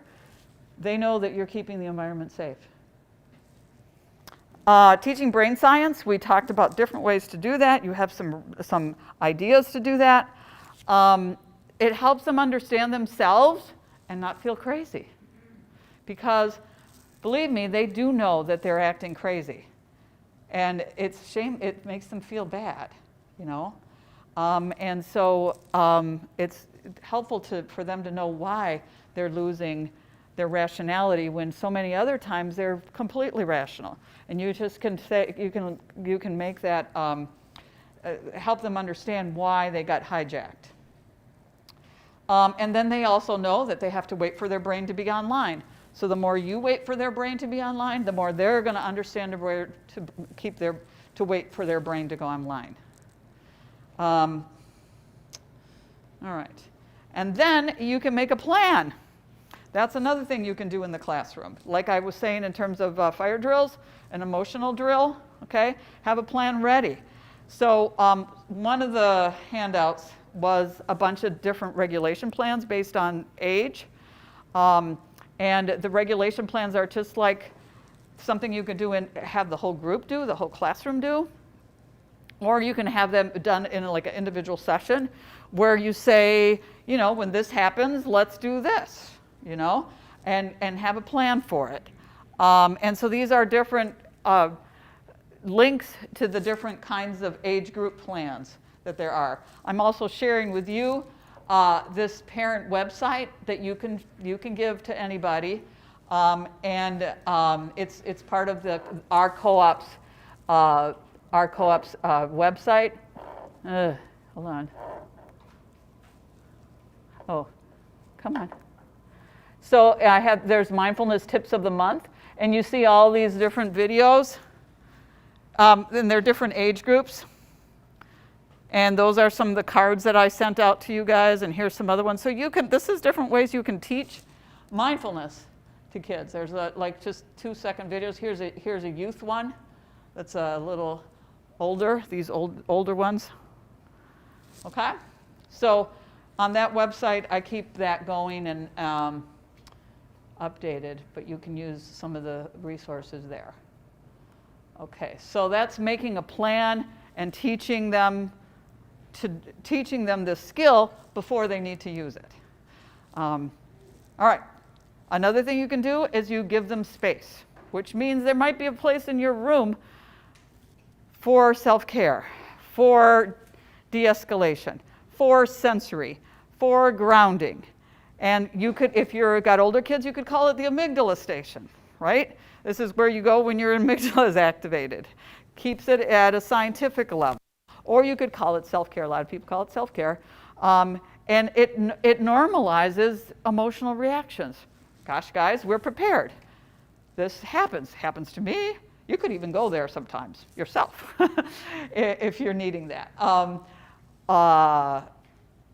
So because you've given it a space, you're saying, I know this happens. I care about it. I want to support you. We can talk about it. You know, it is a legitimate thing for you to discuss with me. Okay, so inside of that self-care area, you can have sensory tools. You can have positive self-talk statements.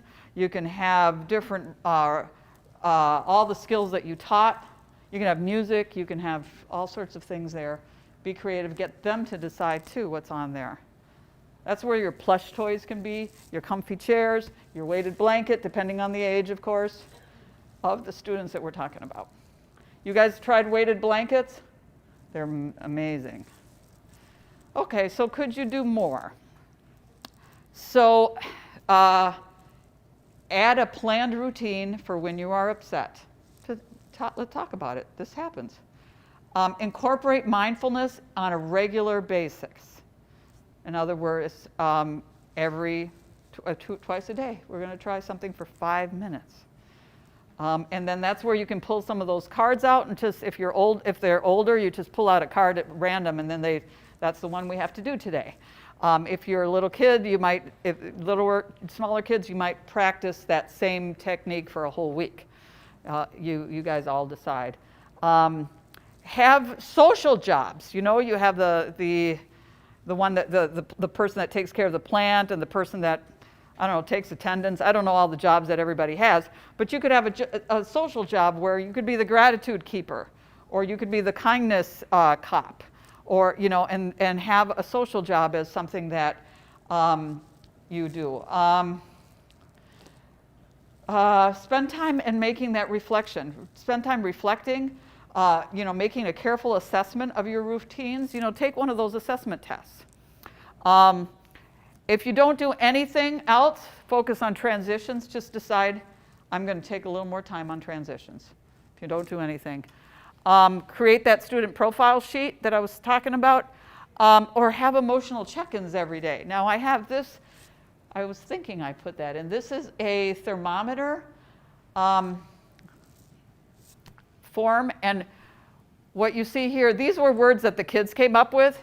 Okay, so these are the four families of feelings. You know, the sad family, the happy family, the angry family, the scared family.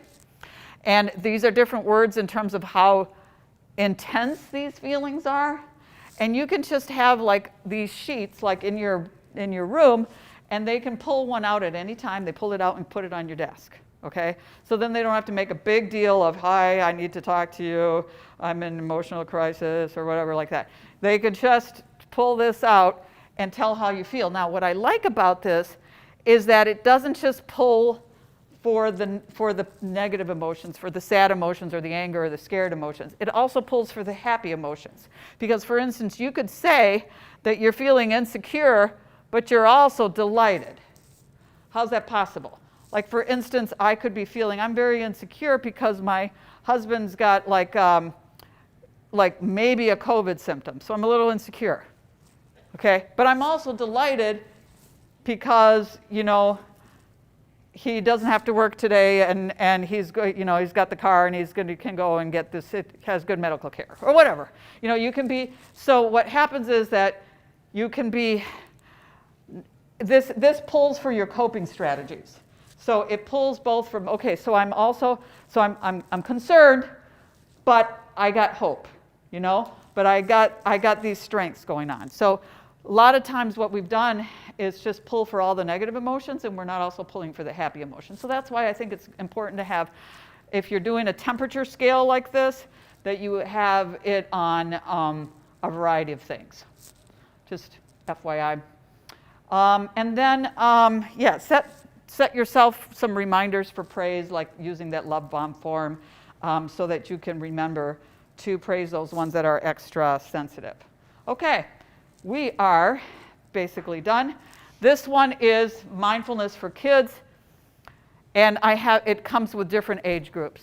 And so I put this at the end because I don't know what age groups you're working with, but you can use an acronym to kind of remind kids. And so these are some suggested acronyms, like for instance, the younger kids, it's like A is for attention, stop, it helps you to stop, B is for breath, and C is for choose. You know, it's just something like the ABCs. So it's something to kind of, for every age group.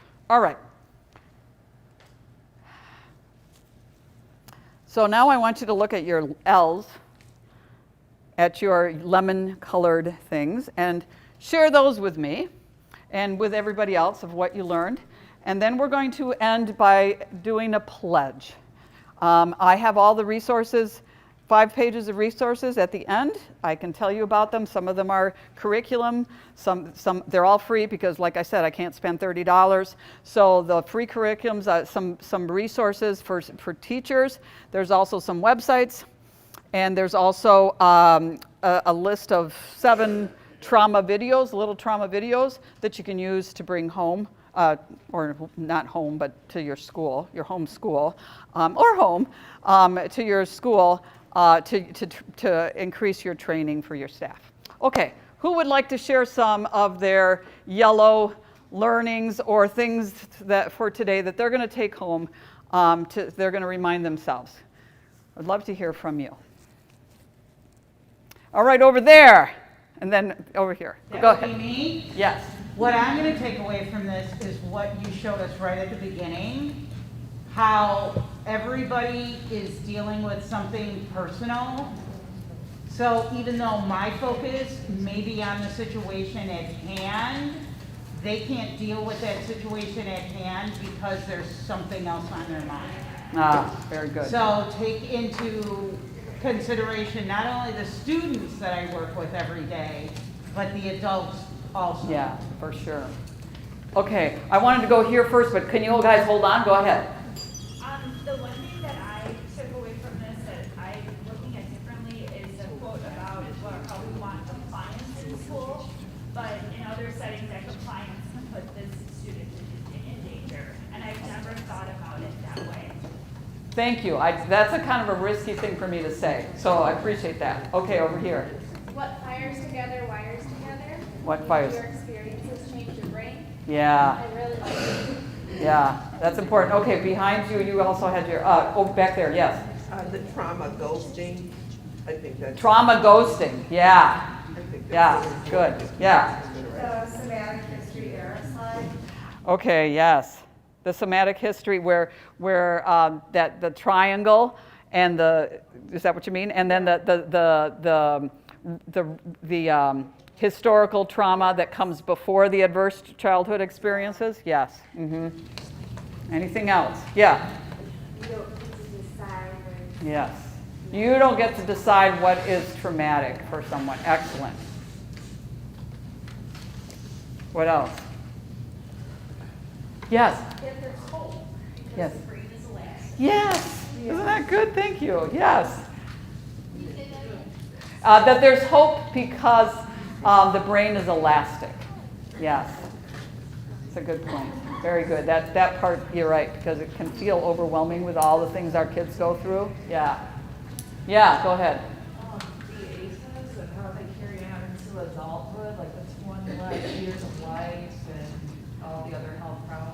Yeah, how ACEs can carry on through adulthood. Yes. Okay. All right. So are you all ready to do the pledge? We're going to stand up, okay? And this is how we're going to end. And can you read that? I mean, I know it's white out there. It's white. Can you guys read this? Oh, man, we might have to do social distancing.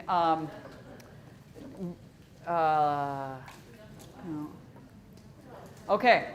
All right, so then I'll say it real loud, okay? And then you guys repeat it in your head. How's that? Okay, put your hand on your heart, okay?